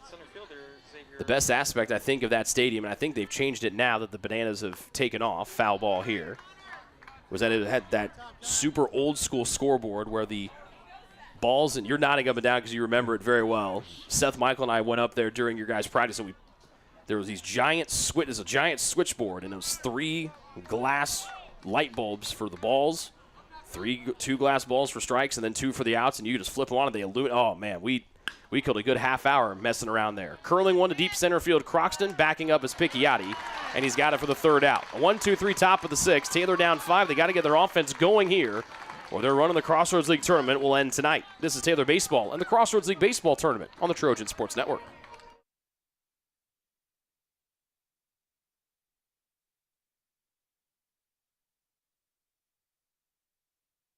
If you get sick, you can trust that we will take care of you. As a Magnet-designated healthcare system, our expert team will create a personalized plan to get you back on your feet. Marion Health. Great care from great people.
Five-run cushion for the starter for St. Francis, Luke Siren, who's been on pretty much cruise control here for USF, coming off of a 1-2-3, bottom of inning number 5. His pitch count is up there. That's his 93rd. Remick fights one off. Little flare. Good effort on the try from Stauffer at second.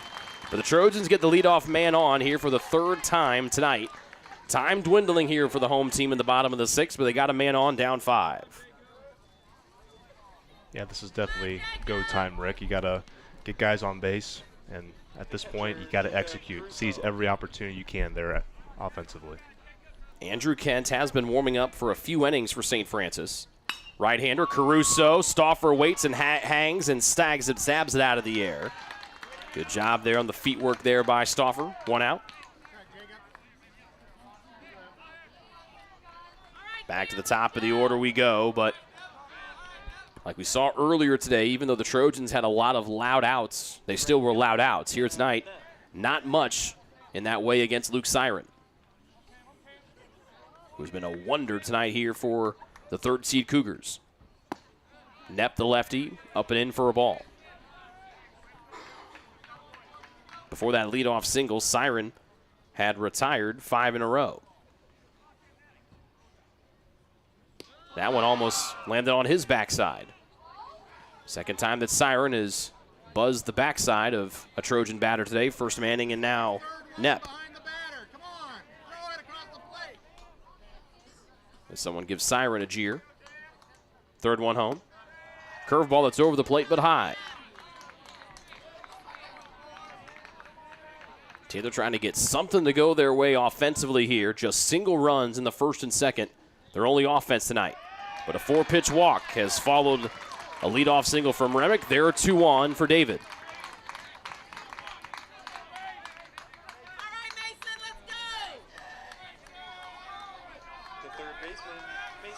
That's 99 pitches here for Luke Siren. Again, Kent is looking longingly in from that bullpen in the right field corner. Stopping and starting, and now exiting will be the head coach Dustin Butcher in his 6th season for USF. And they're not going to bring in Kent. They're going to bring in the lefty that just started warming up here a few moments ago to face off with the right-handed David.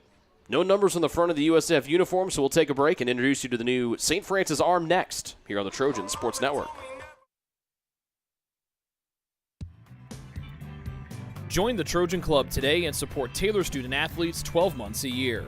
The Trojan Club has 4 different levels of membership for you to choose from. Each level receives complimentary season tickets, while the Athletic Director's Circle and Trojan MVP levels receive gifts from the athletic department. Over the years, members have helped supply the funds for a sports information position, purchasing equipment for teams and the athletic training staff, and providing broadcasts of Trojan athletics like the one you're enjoying right now. With the support of alumni and friends, the Taylor combination of spiritual growth, outstanding academics, and a highly competitive intercollegiate athletic program can continue. To join, call 765-998-4331 or log on to TaylorTrojans.com and click on the Trojan Club tab at the top of the homepage. The Trojan Club, supporting Taylor University student athletes.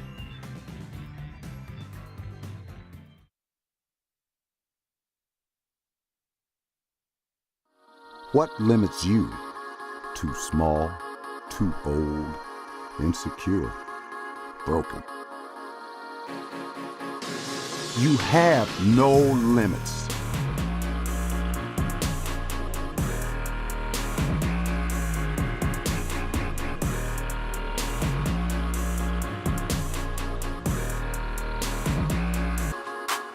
Rethink your limits.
New man in for USF, Lucas North, 6'2 left-hander out of Fort Wayne. Junior, 2.93 earned run average, 14th appearance, 11th out of the pen. 2 on, upstairs fastball dealt into Mason David. North with a 3-0 record this year. Opponents batting .205 off of him in the 2024 campaign. He picked up the win 2 nights ago against Huntington in that comeback effort where he went 2 innings. David rips it high to deep left field. Going back as Lytle, he looks up. It's off the bottom of the fence. Remick starts and stops. He gets the wave around late. Relay throw to the plate. Not going to be in time. Remick scores. Taylor cuts the deficit to 4. 1 away with 2 on in the 6th. This is what you got to do if you're Taylor. You finally entered the bullpen. So now, new pitcher comes in. Great way to be aggressive, score a run. Now what you want to do is you want to see as many pitches as possible, give that bench a chance to time this guy up, and hopefully have a big offensive inning. And now here's Glad, trying to break out of his funk here tonight. He's 0 for 1 at the plate for the 4th time as Knight starts to take hold here in Upland. Lefty on lefty, right side, right to the second baseman, Stauffer. Fields throws the second, not in time, and safe at first is Glad. Throwing to short, Lepper had his foot off the bag at second. Good hard running there by Knepp. It was a tough one for Stauffer as he was falling away at second. And now we've got something going on in the bottom of the 6th. St. Francis head coach Dustin Butcher not happy, but you could see it from up here that Lepper's foot never was on the bag as his momentum carried him from left to right. David scooted in underneath, it was David, not Knepp. And then Stauffer's throw was a good one, nice and strong, but not on target. And then you tip your cap as well to Glad, who busted it up the first base line. And now everybody's safe for the second leading RBI man in the Crossroads League, Braden Manning. Yeah, St. Francis is making that argument that there's this, like, safety zone where the second baseman has basically you don't have to touch the bag. It's close enough. It's for safety for both players. But he was so far off, I don't think there's even – it would be tough to convince the umpire of that. One away, bases full, Manning the tying run. North into the windup. Big swing. A fastball that tailed away at the last moment from the barrel of Manning's bat. Well, after a slow start, the Trojans starting to come to life here, and a big swing and a miss. Manning down 0-2 on 2 off-speed pitches here from North. One away, bases full. If you're Manning here, you got to stay alive, try to extend this at-bat, and if possible, get something to the outfield. Give these guys a chance to tag up and score. Taylor down 4, bases full. Manning gets a piece and fouls it back as North has kept everything on the outside part of the plate to the 6'3", 225-pound right-hand power man. Knepp at third, David at second, Glad all the way at first. 0-2, North. Lefty into the windup, kicks and deals. High for a ball, good eye, 1-2.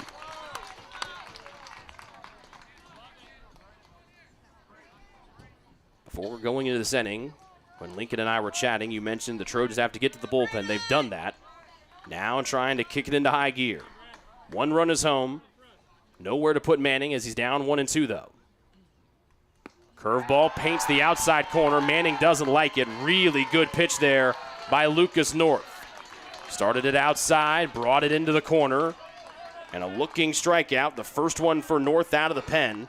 And he's a ground ball away from only allowing 1 run as Taylor in danger of not capitalizing on their second bases loaded opportunity of the night. That happened with the bases full and 1 out in the 4th, and they got him full with 1 out here in the 6th. Frickle, there is the backdoor breaker again, away from the righty Frickle for a ball.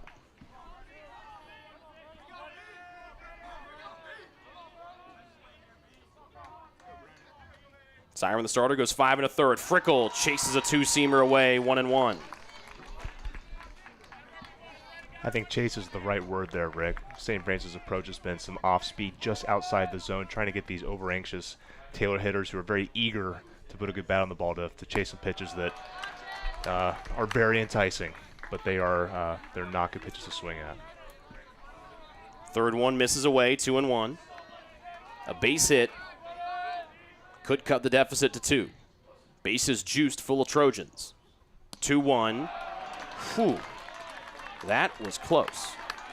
A little bit off and a little bit low. 3-1 for Frickle. Nowhere to put him. But Riley Singleton will pinch it for Picchiotti if Frickle can extend the bottom of the 6th. Hitters count 3-1. Winner holder draws quiets. Up the right side. This is going to go to the corner and could clear the bases. Frickle on the run. Here comes the Trojans. Knepp, David, and chugging from first is Sam Glad. And just like that, Brennan Frickle with a little shimmy shake at second has made it a 1-run game in the bottom of the 6th. And Frickle, he's a gamer, man. He's the guy you want in those clutch situations. Comes up big. It's a whole new ball game. So this is what, as you mentioned last inning, leaving some guys on base that can hurt, but hey, this is what you got to do, and you cannot let up. St. Francis is not going to let up with their hitting. Taylor's got to keep capitalizing and keep putting good swings on good pitches. TU finally gets a crooked number up on the board, and they throw a 4 spot up there after watching USF score 4 in the 5th. Taylor going for a righty bat in Riley Singleton, pinch hitting for Luke Picchiotti. And if you're new to NAIA baseball, The substitution rules are similar to what you see in softball, but Lucas North might not get to throw to Singleton.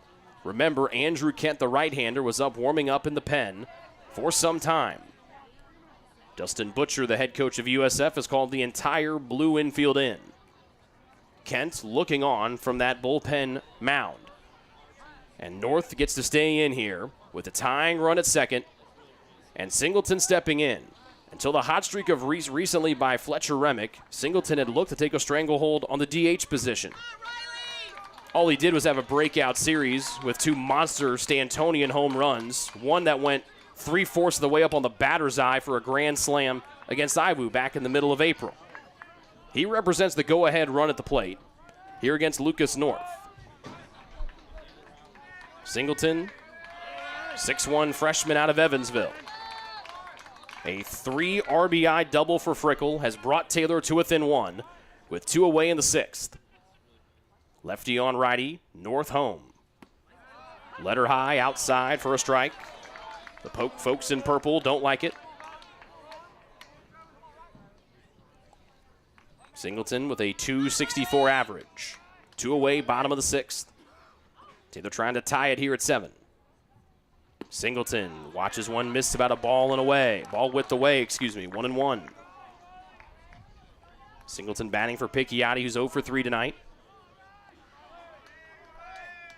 Singleton came through a couple of times a year on this field against Iwu a couple weeks ago, trying to do it here against USF. A ball and a strike. Way away, 2-1. The double for Frickle, by the way, the first extra base hit for Taylor this evening, and his 12th of the year. He's the tying run at second with 2 away in the 6th. North, a deep breath, looks back to Frickle and deals. There's ball 3. 3-1 with Kennedy nodding along on the on-deck circle, trying to get an opportunity here. If he does, he would be the 9th man of the inning. Singleton pinch hitting. He's up 3-1 with 2 outs. Taylor down 7-6. The offering from North. Inside, ball 4, and now the go-ahead run is on. Picchiotti will re-enter and race for Singleton at first. And stepping to the plate is the shortstop, Ben Kennedy. Re-entering at first base, number 27, Luke Picchiotti. Well, we said earlier today that baseball's a weird game. We got weird last night in the final game of the day, and we're starting to get kind of loopy here on the final game of Saturday. Benjamin Kennedy, the talented shortstop, digs in. 2 on, Taylor down 1. Lefty on righty. Opposite batter's box. Ball 1 for the 9th batter of the frame for the home team. St. Francis knows they're playing Monday at 3 o'clock against Marion. If you're Kennedy in this situation, this St. Francis has nowhere to put you. They've got to throw to you. Ball 4 bounces away. Taylor head coach Kyle Gould holds both hands in the air, holding both runners where they are. 2-0. And you've got a pitcher who's struggling to find the strike zone, so be very selective. Be swinging at your pitch, and hopefully put a good swing on it. And I don't know, this inning could blow wide open. 4 straight pitches out of the zone thrown by North. Popped up foul territory. Racing is Parsons. He's got room to work, and he makes the catch. Tough one for Taylor as Kennedy was up 2-0, but they cut the deficit to 1. We head to the 7th. USF out front 7-6 here on the Trojan Sports Network. Best One Tire and Auto Care Upland is proud to support Taylor University Athletics. Located at 148 South Main Street, Best One is open 6 days a week. Owner Mike Pearson and his staff offer replacement tires from brands like Bridgestone, Firestone, and Goodyear. Customers can also shop for tires from the comfort of their home by using the online tire finder. When it's time for mechanical repairs, Best One's ASE certified technicians can perform a wide range of services to get their customers back on the road. And those same technicians can do repairs on fleet vehicles as well. Taylor Athletics says thank you to Mike Pearson and everyone at Best One Tire and Auto Care Upland.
Heart of the order up for USF here in the top of the 7th as they try to extend their now 1-run lead as Miller drops in an off-speed pitch.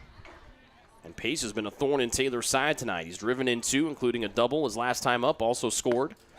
Swings through the off-speed delivery of Miller. Quick 2 strikes here from the Taylor reliever.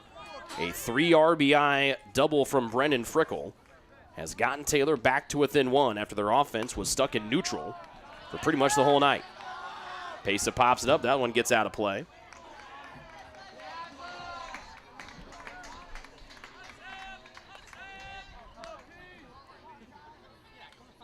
Pace has gotten on base twice, a hit by pitch, and scored also in the 3rd. Off the end of the bat, popped up to the infield. Kennedy retreats back into shallow left center, backing up, waiting, and catching. 1 away.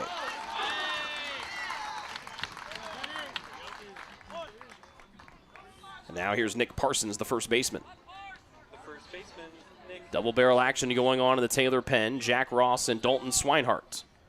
It'll be the second time we've seen both of those men here in the Crossroads League Tournament for TU.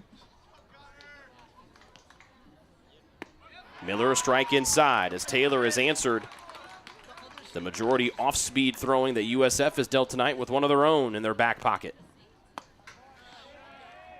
Ball 1 to even it up.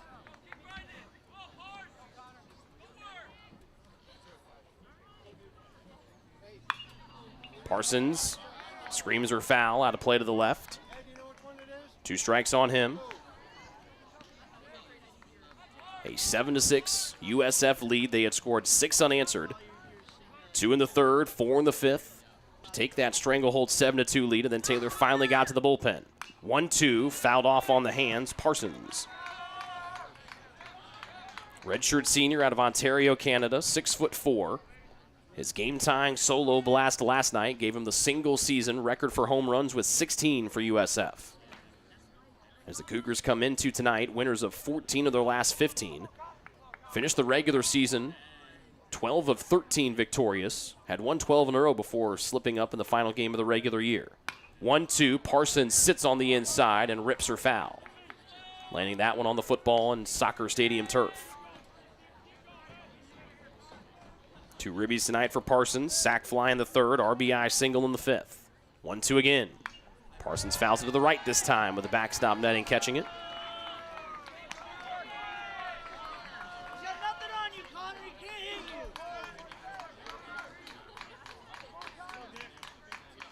Parsons a .247 average on the year. Almost moved those knees inside to get clipped. It's 2-2.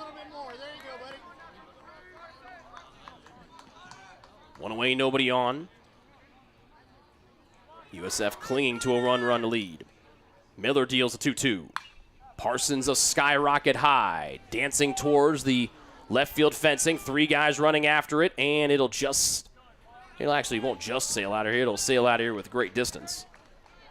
With Kennedy and David and Manning racing after it. The good news for them, that's on the side of the field where most of the Taylor fans sit, so they have friendly faces there communicating how much space they have to get over there. Also with their bullpen in that left field corner, including the victorious pitcher from the game earlier today in Alec Holcomb.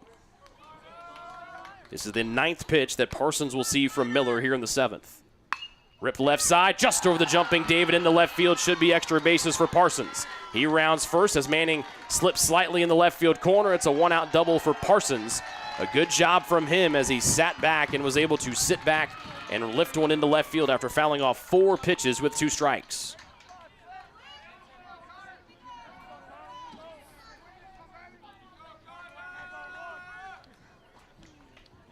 Third extra base hit of the night for USF.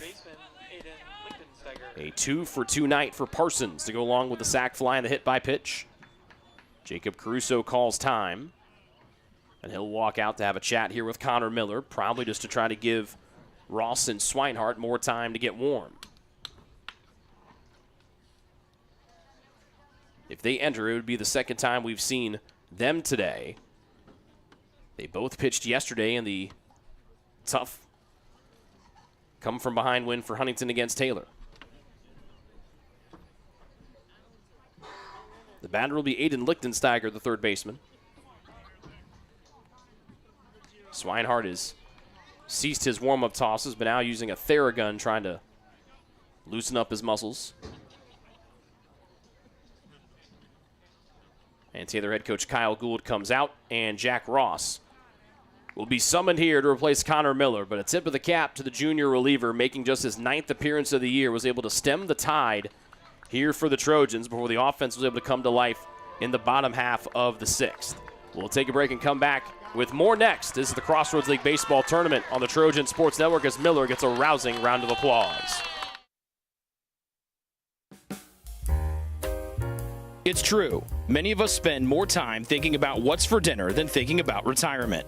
But if you think your retirement needs deserve more attention, we agree, and we'd like to help. Your local Edward Jones financial advisors, Ryan Jones, Mark Sieglin, Rob Sisson, and Adam Sieglin, can help you get started today. They are proud corporate partners of Taylor University Athletics. Edward Jones, making sense of investing.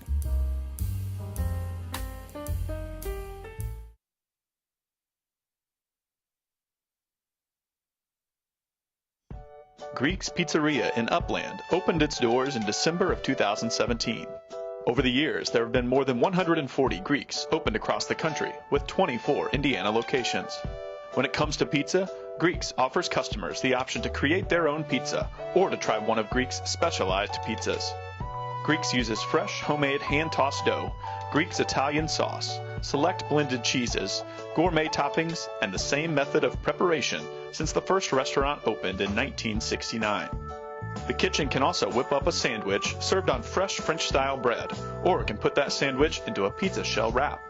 Customers can also add breadsticks or French-style bread as a side item.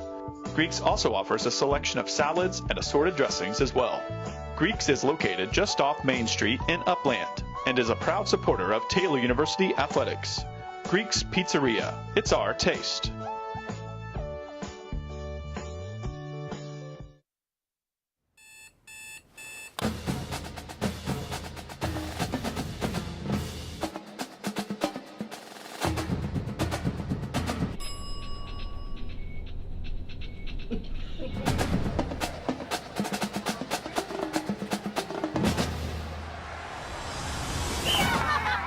When you need the fuel to be your nephew's #1 fan, Holiday Inn Express. We're there, so you can be too.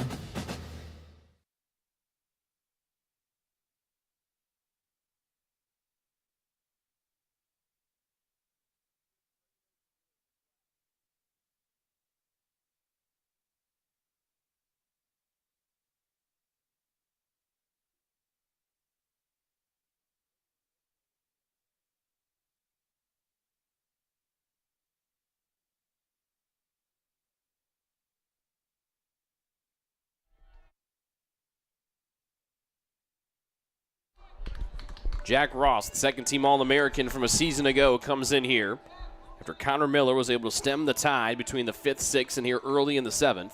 The offense for Taylor came through, and it's a one-run game. Fastball from Ross in for a strike. Jack yesterday got a no decision. Went 2 innings, 3 hits, 2 runs in just 31 pitches in that comeback effort for Huntington in the top of the 9th with 2 outs. Runner at first, 1 away, 2 strikes. Both inside, both breaking balls from Ross. Good start here against Aiden Lichtensteiger. Miller goes an inning and 2/3, 1 hit, no runs, no walks on 31 tosses in just his 9th appearance of the year. The 0-2. Roll over left side. It will get off the edge of Kennedy's mitt.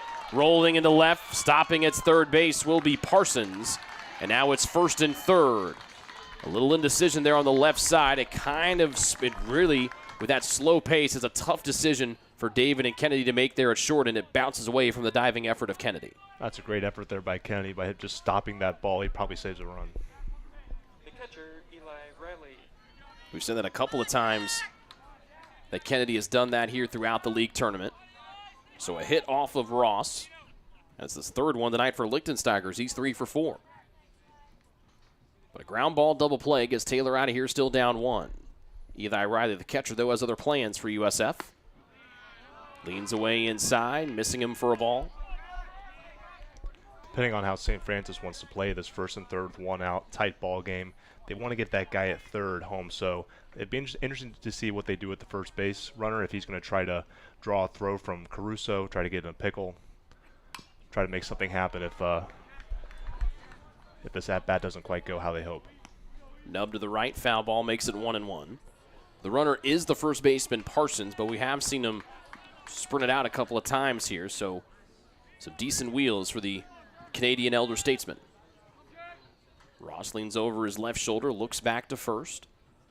A ball and a strike to the backstop, Riley. Fouls it off underneath, 1-2.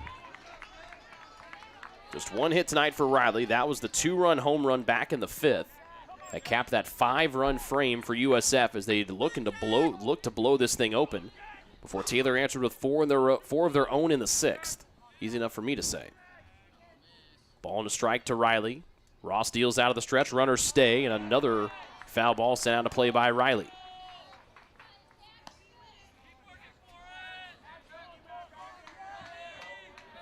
Riley with a hit in all 3 league tournament games here, going 1 for 4 in the first 2 contests. 1 for 3 tonight, as he's fouled off a couple of here from Ross. Runner stay, 1-2. Fastball high, 2-2. Riley, the 5'11 junior. Good discipline there at the plate. Has struck out just 27 times in his 50 games played this year. The 2-2. Knee high, but off the plate. The umpires in purple thought it was good enough for strike 3. It's ball 3. Full count, 1 out. Sun setting to our left, top of the 7th. First and third for USF, trying to get some breathing room, leading 7-6. Ross readies and deals. Inside for ball 4, and they're loaded up for St. Francis.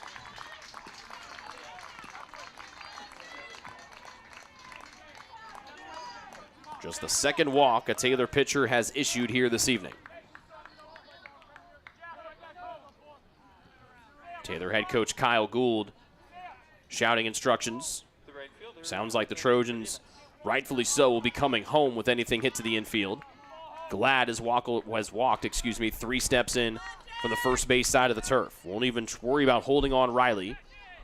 1 away, bases juiced. The batter is Colton Cardenas, the right fielder. Away for a ball for the righty. Cardenas was the last man to face Gage Gongwer, who took over for the injured Wes Hunt, who started the game off. Second one. Knee high, this time catches the outer black for a called strike 1. Strikeout, ground out, walk for Cardenas tonight. His highlight this evening was a big-time catch in right field where he almost barreled through the chain link fencing. 1-1.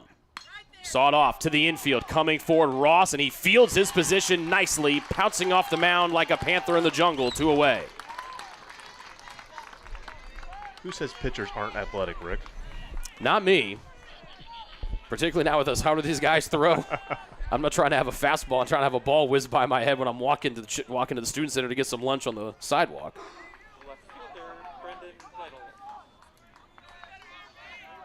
Base is still full. St. Francis is now 0 for 1 with the bases full today. They lead by 1 in the top of the 7th. Fastball fouled off a home plate by the left fielder, Lytle. He's 0 for 3. He faced Gongwer. He faced Hunt once, Gongwer once, Miller once, and now Jack Ross for the first time. Parsons, Lichtensteiger, Riley, the runners third to first for USF. A strike on Lytle. And now 2. Good placement there. Fastball 90 miles an hour from Ross, who pitched just a day ago. And now Taylor head coach Kyle Gould, the all-time winningest head coach here at his alma mater, waves in the right field corner in Cam Knepp. 2 strikes, top of the 7th, base is full. 2 away. Fouling it off is Lytle, will dance one more time. Late in the year, Crossroads League regular season, the opening round in the World Series is Jack Ross time. Trying to put his stamp on this game here and keep Taylor to within one heading to the stretch. Still 0-2 on Lytle. Bases are still full and still 2 outs. Bouncer to the right side. Hopping over Ross's head, waiting for its Frickle. Throws to second, head first sliding. Getting in there safe is Lytle. Parsons scores from third, and USF able to scrub out a run on a little weak dribbler up the middle. They lead 8-6.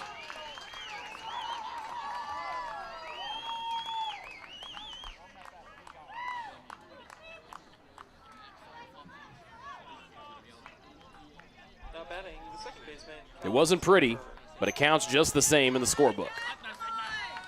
Now, usually sliding into first base, Rick, is like not a good idea, but hey, it worked out that time. Just beat out the throw. Bounced high off that infield turf, just out of the reach of Ross. This one with good pace. Oh, what a stab by the assistant coach at St. Francis, coaching third base.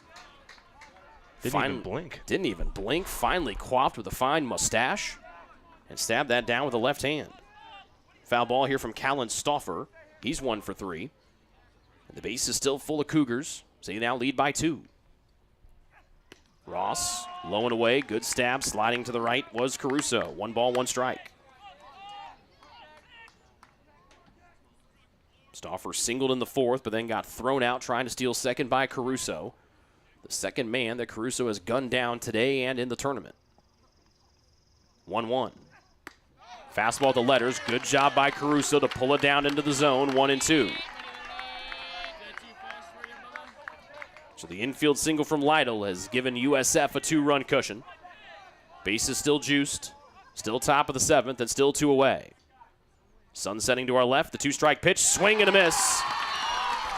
Ends the top of the 7th. USF's lead up to 2. Time to stretch in the Metropolis. This is Taylor Baseball on the Trojan Sports Network.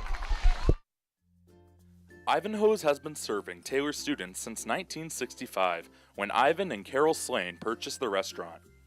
Located on Main Street, Ivanhoe's is less than a mile from the Taylor campus and is open 7 days a week. The menu features choices for lunch, dinner, as well as 100 different milkshakes and sundaes. Customers can find other dessert items as well. The staff is proud to support Taylor University and appreciates the support of Ivanhoe's through the years.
Another pitching change for St. Francis. It'll be the man that we saw warming up for a really good stretch there between the 4th, 5th, and 6th innings. It's Andrew Kent, the junior right-hander out of Michigan.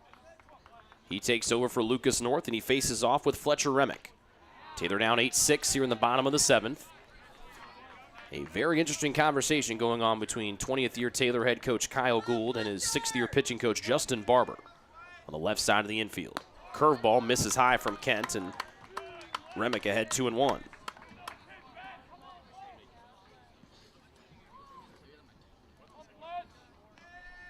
Kent on the year, a 5.40 ERA, 2-2 record. Remick goes down low, scoops the 2-1 out of play to even the count.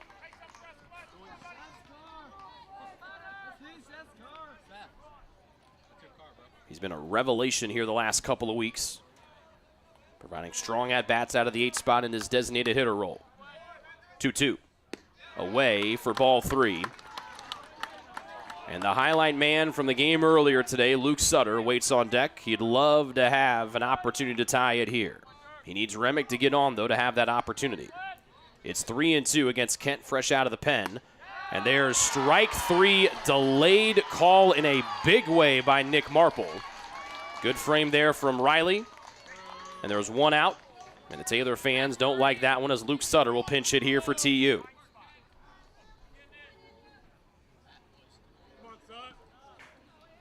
Pinch hitting for the Trojans, number 23, Luke Sutter. An oscillating zone we've had here this evening. That's a really good word, Rick. I can't spell it, don't ask me to. I have a general sense of what it means. But again, spelling not my forte. Is there an Ivanhoe sponsored word of the day? There might be after that sponsor plug.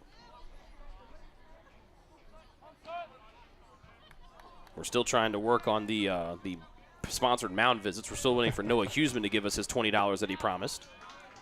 Curveball to Sutter, who with one swing of the bat on the only pitch he saw earlier today, blasted a 3-run home run that sent this place into hysterics and helped seal Taylor's 6-1 win over Iwu earlier this morning.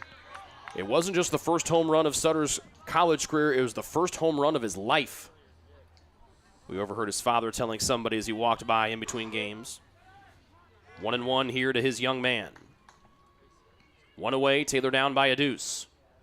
Fastball in the turf, 2-1.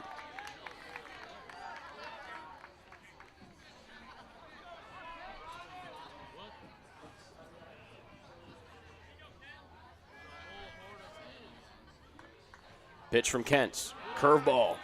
Excuse me, cannot paint the outside corner. As there's now a mass of humanity walking behind the right field fence, just begging for Luke Sutter to hit the ball to him. They're now jogging, and Sutter was ready to jog to first, but a low strike called below the kneecaps, and the count is full. I told you the zone was oscillating. Full count from Kent. Sutter chops it up the middle. Kent fields, runs the first as Sutter slips out of the box. And he gingerly walks it out. And that is 2 tough breaks for Taylor here to start the bottom of the 7th inning on 2 questionable calls.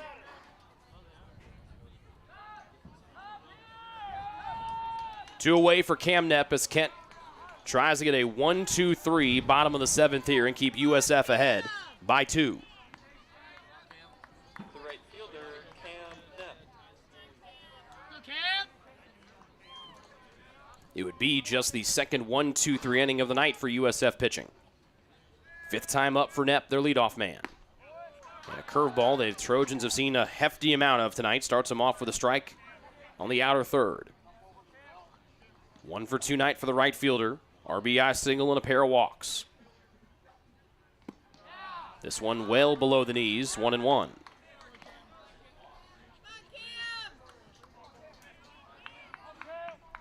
A tough luck pop out for the Trojans when their man was up 2-0 last inning, ended their fun after scoring 4. Third one to Knepp. Inside knee high for strike 2.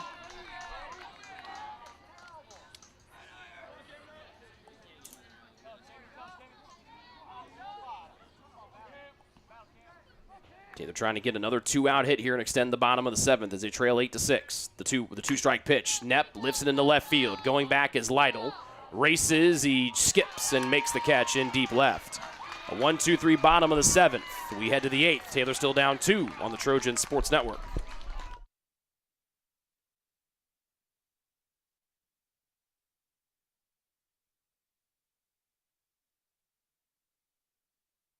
If you get sick, you can trust that we will take care of you. As a Magnet-designated healthcare system, our expert team will create a personalized plan to get you back on your feet. Marion Health. Great care from great people.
Best on best here in the 8th. Taylor's best reliever, Jack Ross, his first full inning of work against the top of the St. Francis order, with the 3-seed Cougars leading the top seed Taylor 8-6. A win for USF puts them a win away from the Crossroads League Tournament title in the national tournament. Ball one here from Ross. And Taylor, with a loss yesterday to Huntington, would see their tournament run close here tonight on their home field. But they'll be back here in a week and a half to open up the opening round as one of the 10 opening round sites. And a second pitch is at the letters for just a whisker high, 2-0. Again, an oscillating zone. 1-for-4 night here for Lepper. He's gotten on twice. This one too far inside. Definitely a ball, 3-0. 8 runs on 10 hits, 1 error for St. Francis. 6 runs, 8 hits, 1 error for Taylor. The difference, though, the Trojans have left 10 men on base tonight. The majority of those have been in scoring position. 3-0 to Lepper as he leads off the 8th. Belt high strike to make it 3-1.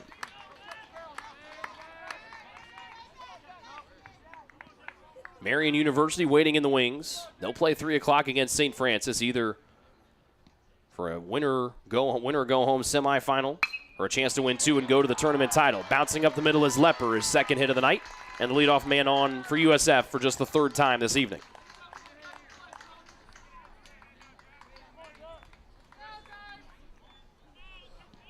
Center fielder, Xavier Croxton.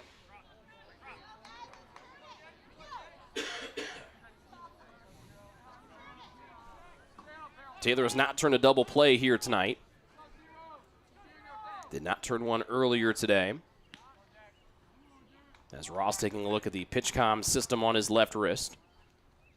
Dalton Swinehart, who has pitched yesterday along with Ross in the Huntington game, and Jared Crandall are warming up for TU. Infield pop-up behind home plate. Caruso tracking. Then he's screamed away by David, the third baseman, racing, hair flowing as he makes the catch. Good communication, ear-to-ear grin from Caruso and David. And a good first down in the books here keeps the runner at first. And now a double play can get Taylor out of here unscathed. The designated hitter, Sam Pesa. Sam Pesa has driven in a 4th of the 8 USF runs tonight. Batting out of the cleanup spot. Was 0 for 3 here last night against Iwu, but walked twice and scored 3 times.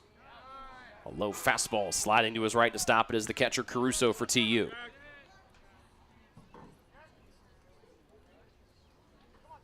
Two runs scored from Pesa this evening. That wide stance with a closed off, batting from the right side. Second one. In, just misses landing on his wrist, 2-0.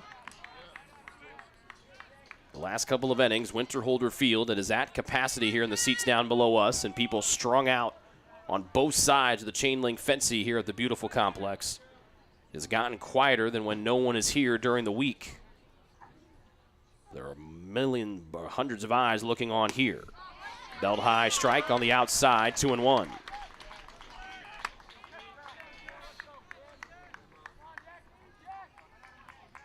A smattering of applause, but the Trojans and Faithful have not had anything to really yell about since the bottom of the 6th. A double play could get them out of their seats here. Pesa up 2-1. High for ball 3.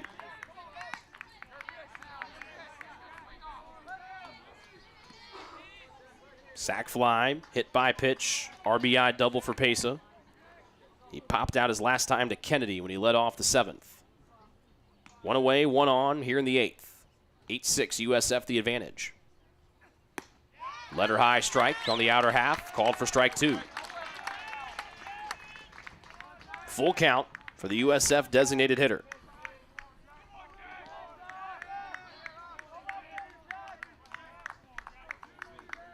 Ross, the 5th-year senior, out of the stretch.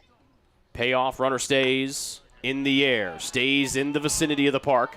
Up the right field line, Frickle and Glad are there. They both slide, they take each other out.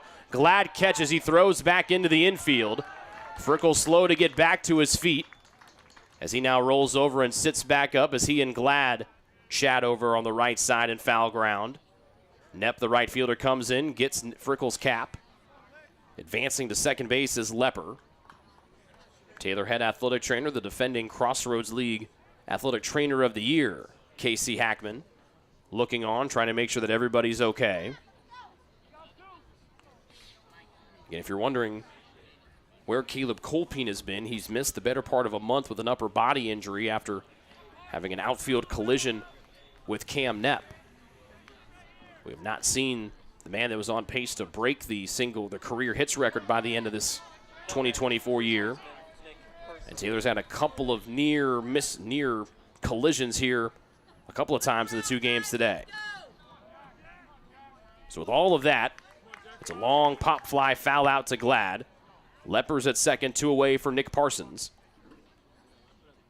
As Caruso walks to talk with Ross. The last time this happened, the Trojans used it to get extra time to warm up for Ross, who entered. Swinehart and Crandall have both stopped throwing in the left field pen as they look on here. Caruso and Ross chat, 2 fifth-year seniors here at Taylor. First and only season for Caruso. And Taylor will intentionally walk Nick Parsons with no pitches thrown.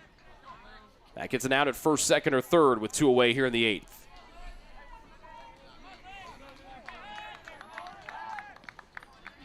Now batting the third baseman, Aiden Lichtensteiger. 2-run advantage for USF. The 3rd seed in the Crossroads League Tournament. Winners of 14 of their last 15.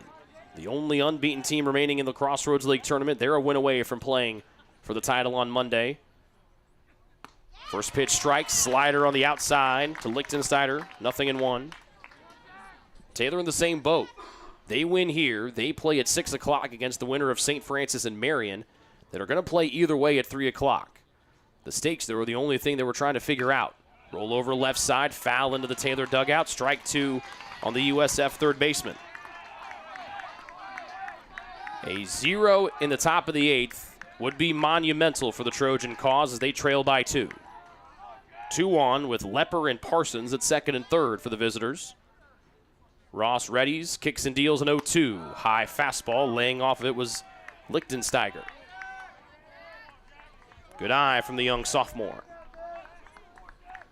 He is 3 for 4 tonight, batting out of the 5 spot with 3 singles and an RBI. The 1-2 offering. Up the middle, scoots underneath Ross, right to Frickle at second, down his knees, flips to Kennedy at second for the force out. No runs scored in the 8th. We head to the bottom of the inning. Taylor still trailing 8-6, trying to extend their Crossroads League Tournament hopes. Ivanhoe's has been serving Taylor students since 1965, when Ivan and Carol Slane purchased the restaurant. Located on Main Street, Ivanhoe's is less than a mile from the Taylor campus and is open 7 days a week. The menu features choices for lunch, dinner, as well as 100 different milkshakes and sundaes.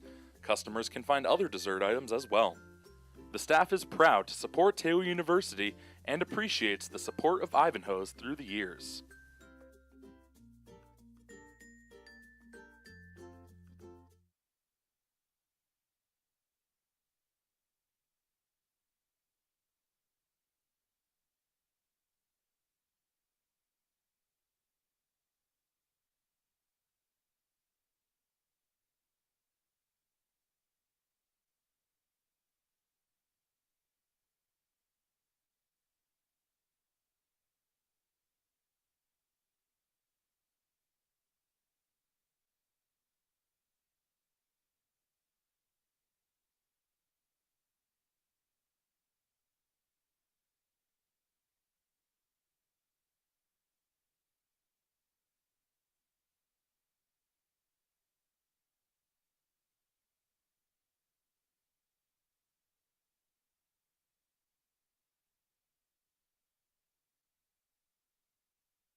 Plenty of pop to lead things off for Taylor in the bottom of the 8th, down by a deuce.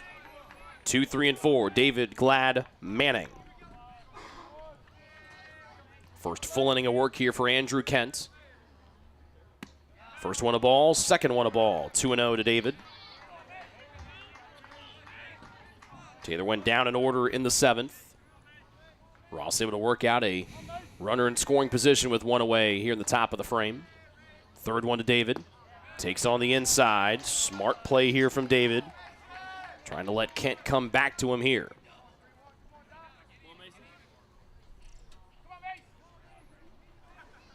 Mason's night 2 for 4 with a couple of singles. Curveball up the middle, charging, scooping, fumbling, missing, dropping, erroring, Lepper. Shortstop, error, E6. Leadoff man on to start the 8th. This is how it starts, Rick. He's got to focus on one pitch at a time, one batter at a time, and slowly climb your way back in here. And now you have power staring you right in the teeth. Sam Glad, who crushed everything he saw in Lewiston last year in the World Series. Takes an off-speed pitch about a ball width away, 1-0. He represents a tying run. A leadoff error from Lepper. It's their second miscue here tonight. Back to the outer half, low but a strike to make it 1-1.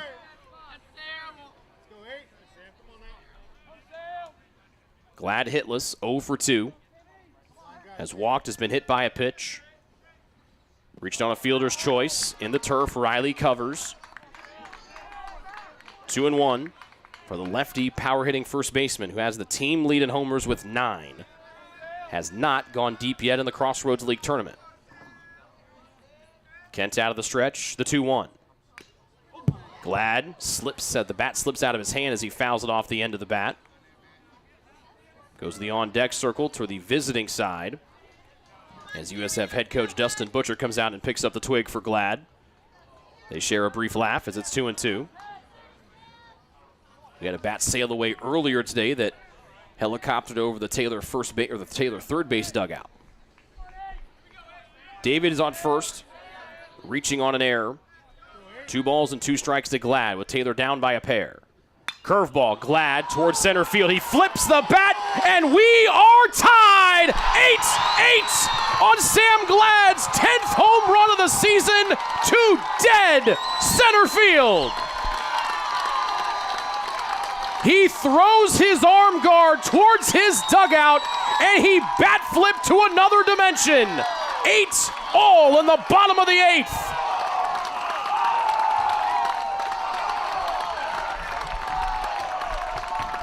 Just like that, Rick, whole new ball game here.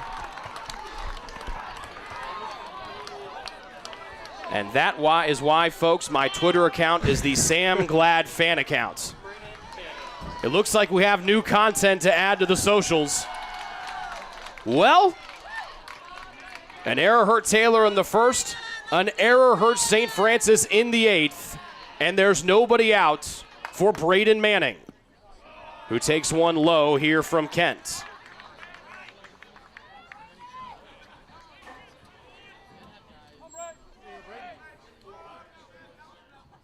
Second one, up the right line. Will it stay fair? Bending foul. There is something about Sam Glad in the month of May that works well for the Taylor Trojans.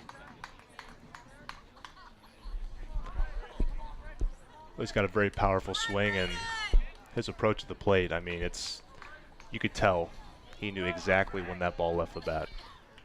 Well, he almost threw the bat up to us. People stood and I saw the bat sail over, poke to the right side. Manning's going to get on. Good effort from Stauffer. An error, a nuked home run, and now a single for Manning. The Trojans' offense has come to life in the bottom of the 8th, trying to get to a championship game Monday night. As time is stopped as Dustin Butcher strides out for USF. He looks to the bullpen, and a tall man is coming in. He now stops and retreats back. That is the 6'6" Bryce Adams. He's ready, but waiting, and waiting, and still waiting. There's a lot of interesting onlookers going on for USF in blue in that right field corner. Well, Taylor had been knocking at the door, then Sam Glad karate kicked it down about 5 minutes ago. Kent out. The slender man, Bryce Adams, comes in. We'll talk about him more next. Sam Glad has tied us at 8 as the entire Taylor offense huddles around their head coach, Kyle Gould. Bottom of the 8th, nobody out. Man at first, 8-8 ball game.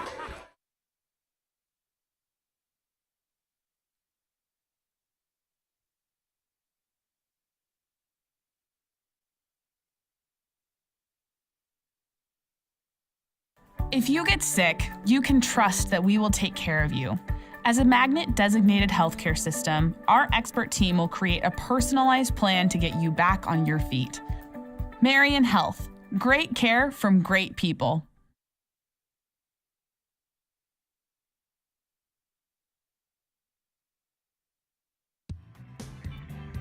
Join the Trojan Club today and support Taylor student athletes 12 months a year. The Trojan Club has 4 different levels of membership for you to choose from. Each level receives complimentary season tickets, while the Athletic Director's Circle and Trojan MVP levels receive gifts from the athletic department. Over the years, members have helped supply the funds for a sports information position, purchasing equipment for teams and the athletic training staff, and providing broadcasts of Trojan athletics like the one you're enjoying right now. With the support of alumni and friends, the Taylor combination of spiritual growth, outstanding academics, and a highly competitive intercollegiate athletic program can continue. To join, call 765-998-4331 or log on to TaylorTrojans.com and click on the Trojan Club tab at the top of the homepage. The Trojan Club, supporting Taylor University student athletes.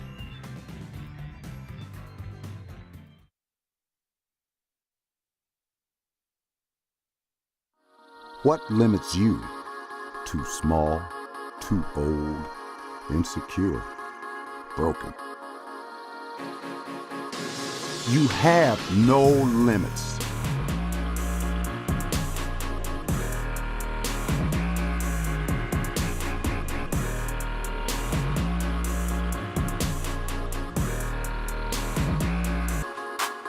Rethink your limits.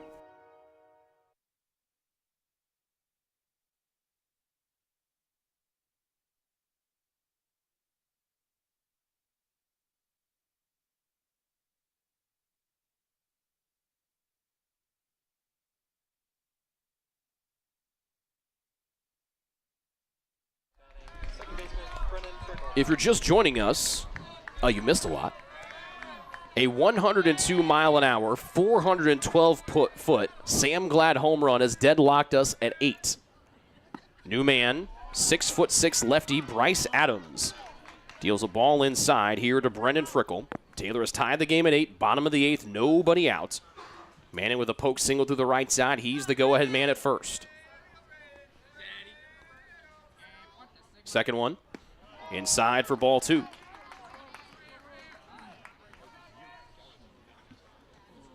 Adams, a 3-flat ERA, 10th appearance, a save and an 0-1 record. He's thrown and he's dealt just 9 innings of work here this season. Frickle saws it off up top. Thankfully for him, he skies it out of play with all the momentum right here on Taylor's side, thanks to that Glad rocket ship that he sent to center field.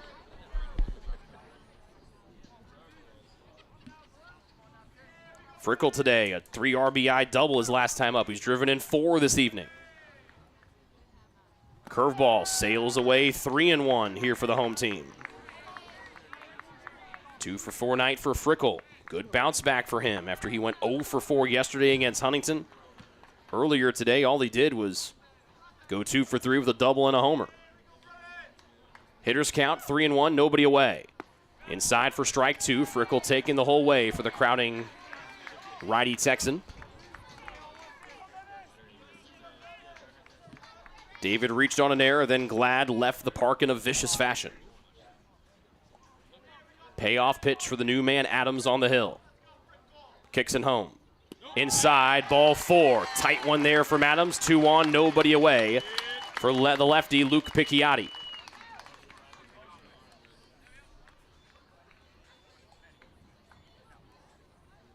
Taylor calls time with Taylor head coach Kyle Gould, Luke Picchiotti, Ben Kennedy, and now he's waving everybody in for another chat. The boss kind of stood there, and to quote Judge Smales from Caddyshack, he said, "Well, we're waiting," over towards Cam Screeton and Frickle, who were at first. Oh, to be a fly hovering around that huddle right now. After Taylor could do pretty much nothing offensively, getting down 7-2, they finally knocked Luke Siren out, and when they finally got to the USF bullpen, it's like the light switch went off for Taylor offensively, and now they are pounding everything that they see.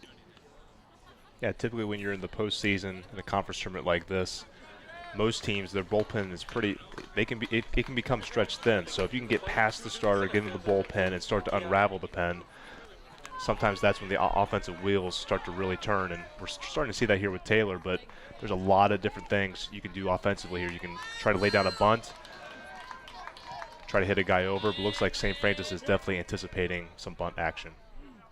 Picchiotti, the lefty, gets the lefty Adams. He squares an early bunt, darts away for a ball. Coming into this game, St. Francis had used 9 pitchers. Remember, both of their first games went to extra innings, 11 and 10. And another nail biter here, as they've used a couple of guys twice in the tournament here today, but Adams coming in here. He's the 4th different man tonight. Picchiotti bunt, third base side, stays fair. Adams comes in, gives way, throw to first. Picchiotti is safe, and everybody is pumped wearing purple in Upland tonight. It's a fantastic bunt by Picchiotti, perfectly placed. That first baseman was crashing so hard. I'm honestly glad he bunted, because any swing would have been pretty dangerous. But if you put a place down the first baseline, that's an easy out for St. Francis. So hats off to Picchiotti, and what great hustle, man. This is now we have the bases loaded once again. Looks like St. Francis might be going once more to the bullpen. And they shall. They have summoned another arm from the pen. A late call-off there from Lichtensteiger, the third baseman, chased Adams away, and with Picchiotti tailing it up to first, they're loaded with nobody out, and Taylor looking to get the lead back for the first time since when the sun was out in the bottom of the second. Aren't you glad we're giving this you getting this for free? Don't you love YouTube? I do. We're back with more next.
Best One Tire and Auto Care Upland is proud to support Taylor University Athletics. Located at 148 South Main Street, Best One is open 6 days a week. Owner Mike Pearson and his staff offer replacement tires from brands like Bridgestone, Firestone, and Goodyear. Customers can also shop for tires from the comfort of their home by using the online tire finder. When it's time for mechanical repairs, Best One's ASE certified technicians can perform a wide range of services to get their customers back on the road. And those same technicians can do repairs on fleet vehicles as well. Taylor Athletics says thank you to Mike Pearson and everyone at Best One Tire and Auto Care Upland.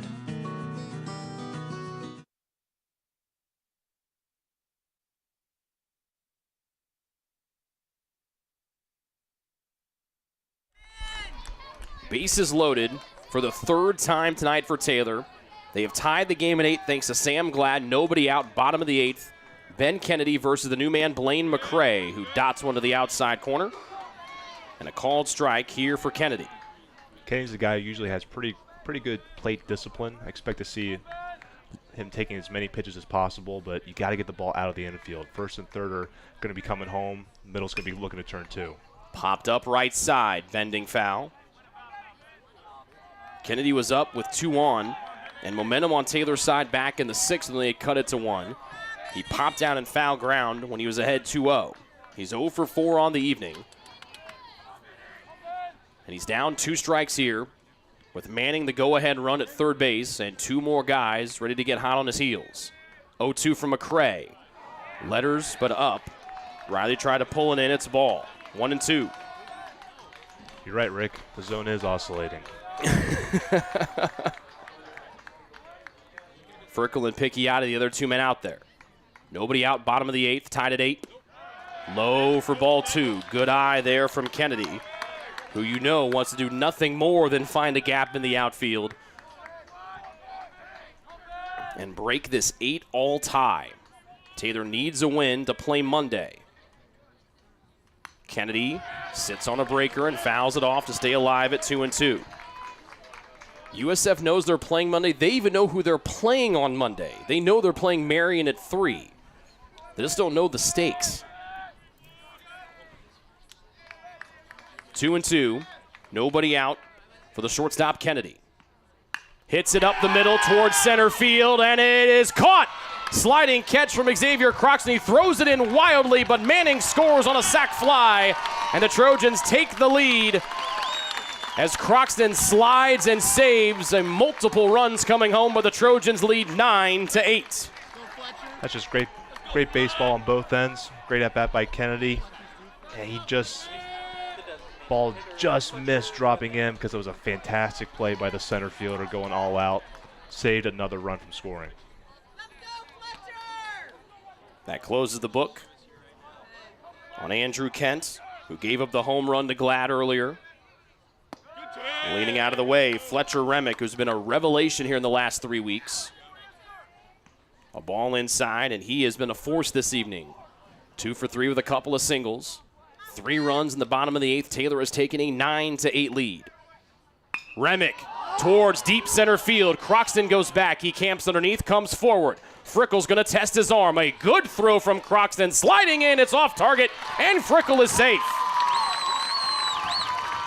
Wonderful throw from Croxton in center, but Frickel a little too speedy. 2 outs, but second and third here for the home side. Now you've got Caruso coming to the plate, and all day he's been putting some great swings on the ball. Hasn't always gone his way. He's hit the ball hard right at some defenders, but the way he's swinging right now, I think all he's got to do is just keep having that middle approach. Good things will happen. There's a new third baseman out there instead of Lichtensteiger. 2 outs for Caruso, second and third. Taylor ahead for the first time since inning 2. Inside for a strike here to Caruso. It's Jose Valdez Sandoval, one of the relief pitchers for USF over there playing third. And Caruso got hit. They appeal up to first. Nope, they're just going to point him there. Well, hitting Caruso is not what you want to do because now you have turned over the lineup. And you bring in Loy, who has got wheels for days. Yep. I'm sorry, was that where you were going with that? No, yep, exactly. There's a reason you're the analyst and I'm just the goofball that I'm stepping all over your knowledge here. No, you do all the heavy lifting. Or all the heavy yelling, depending on who you ask. So now you have speed, and speed. Frickel, Picchiotti, Loy. Dustin Butcher, the 6th-year St. Francis head coach, having a chat here with Nick Marple. McCray's the 5th different man used tonight by St. Francis. He was the last man to come in, went 2 1/3 in their game here last night to pick up the win against Indiana Wesleyan, where he struck out 4, allowed no runs and no hits, and allowed only 1 base runner out of the 6 men that he faced. He's given up the sac fly. Taylor leading by 1. And now here's Cam Knepp at the top of the Taylor order. Cam Knepp is due, Rick. He's been putting some good swings on the ball. They just haven't fallen in. This would be a great time to see him lace into one. Takes an inside curve for a strike. Taylor went down in order in the bottom of the 7th. They have roared here with 3 in the 8th. And if Knepp can get a hit here, this place is going to come unglued. A strike from the righty McCray. Away, 1-1 for the lefty in Cam Nepp. He's 1 for 3 tonight. 2 flyouts to left field and Lytle. An RBI single and a pair of walks. Speed all over the place for Taylor. Picciotti, Frickle, and Loy, who runs for Caruso at first base. Third one from McCray. Curveball way high, 2-1.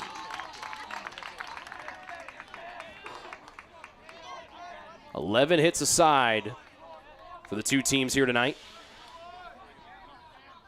McCray leans in against the senior Cam Nepp, who got his 200th career hit yesterday. Fouls it off, 2-2. He became just the 12th player in Taylor history to surpass 200 career hits. He had 1 in the opener, has 1 here tonight. He now sits at 203. He'd love to get 204 right here. 2-2 from McCray. Nepp, liner right at the first baseman Parsons, but the Trojans score 3 in the 8th, and they take a 9-8 lead to the top of the 9th.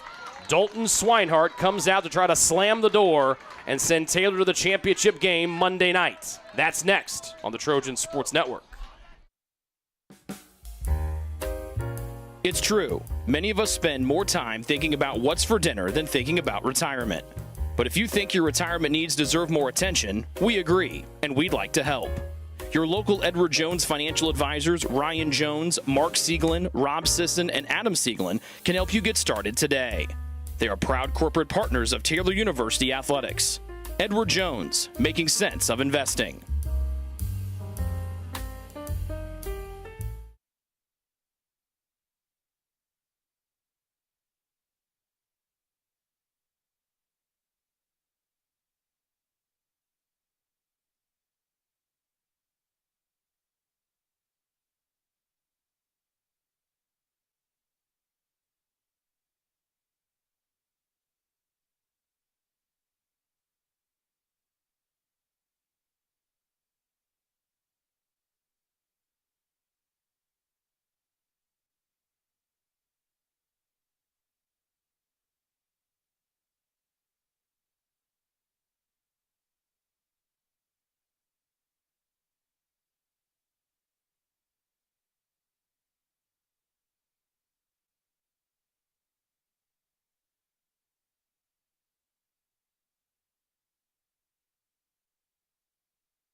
Dalton Swinehart in to try to lock up the save here for Taylor. Loy, the new man in left field, replacing Braden Manning. 6, 7, and 8 due up for St. Francis. They know they'll play on Monday at 3 o'clock against Marion.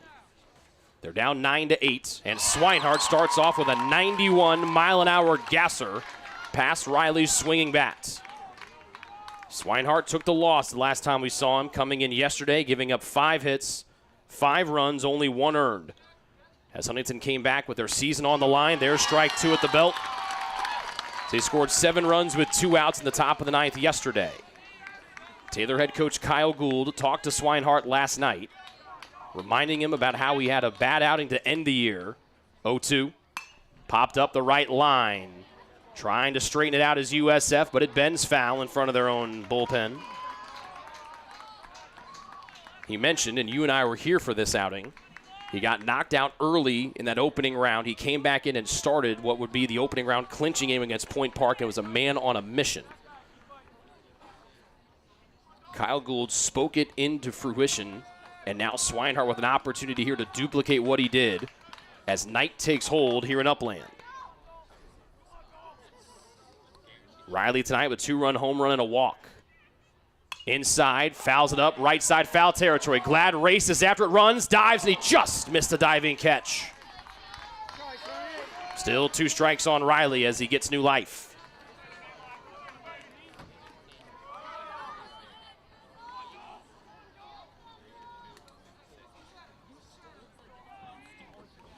$11 hits aside. Good back half of the game here for Riley. Started off 0 for 2. 1 for 1 since with the homer and the walk. Trying to get on here in the top of the ninth as USF trails 9-8. 0-2 again. Riley swings and misses, and Swinehart cold-blooded on the mound.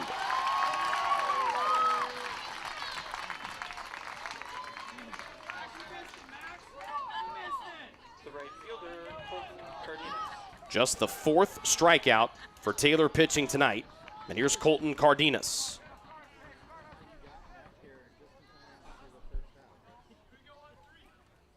Cardenas is 0 for 3. And how about 4 strikes? Make it 6 strikes to start things off here. Here for Dalton Swinehart. Who had an afternoon to forget yesterday, but has come out guns a-blazing here tonight on Saturday. And he fires a 93-mile-an-hour fastball past Cardenas.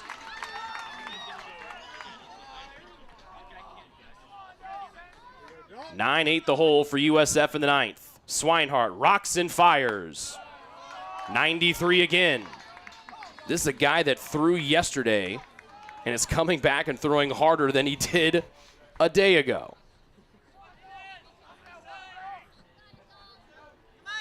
A ball and 2 strikes, 1 away in the ninth. Swing and a miss. Quickly 2 gone as Swinehart throwing gas all over the place.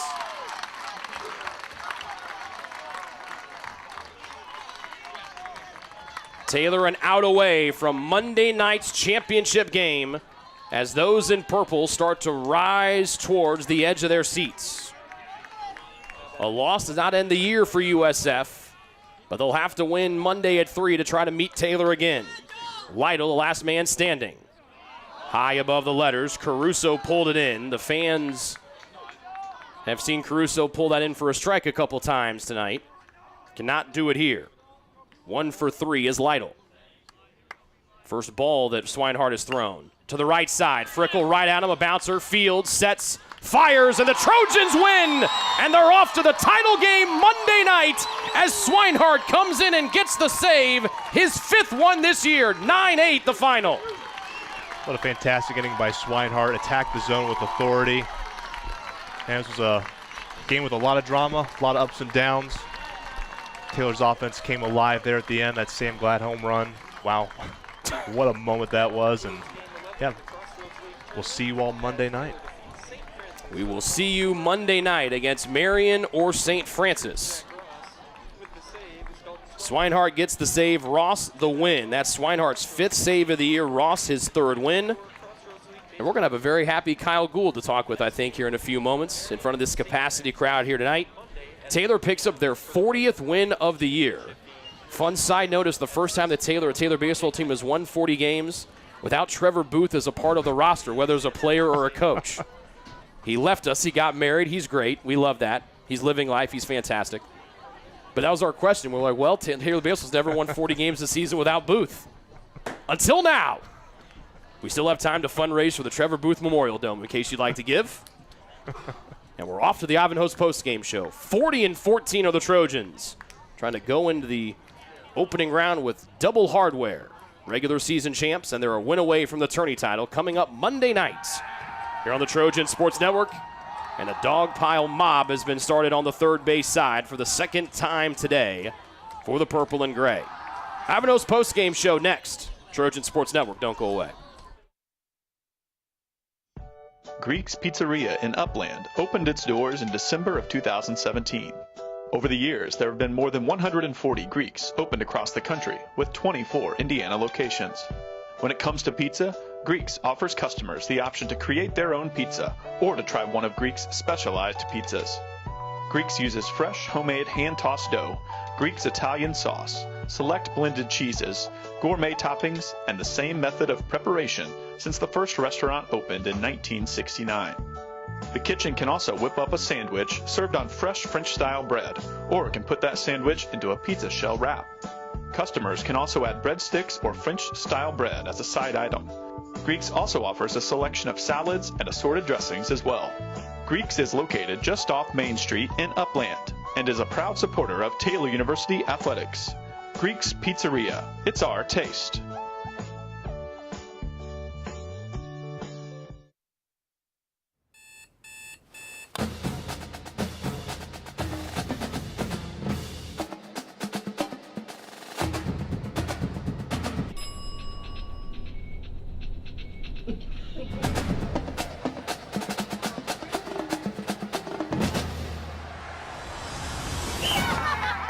When you need the fuel to be your nephew's #1 fan, Holiday Inn Express. We're there, so you can be too.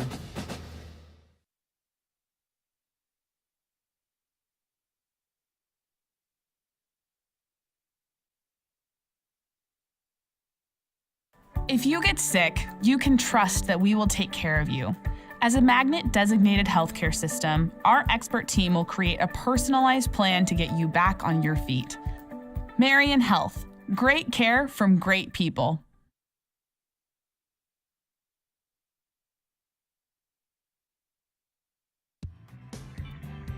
Join the Trojan Club today and support Taylor student athletes 12 months a year. The Trojan Club has 4 different levels of membership for you to choose from. Each level receives complimentary season tickets, while the Athletic Director's Circle and Trojan MVP levels receive gifts from the athletic department. Over the years, members have helped supply the funds for a sports information position, purchasing equipment for teams and the athletic training staff, and providing broadcasts of Trojan athletics like the one you're enjoying right now. With the support of alumni and friends, the Taylor combination of spiritual growth, outstanding academics, and a highly competitive intercollegiate athletic program can continue. To join, call 765-998-4331 or log on to TaylorTrojans.com and click on the Trojan Club tab at the top of the homepage. The Trojan Club, supporting Taylor University student athletes.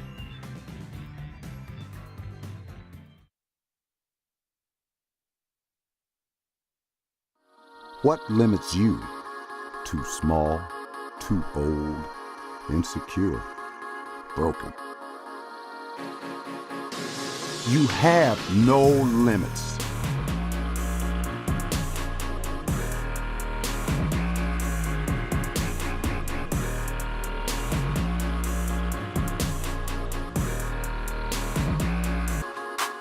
Rethink your limits.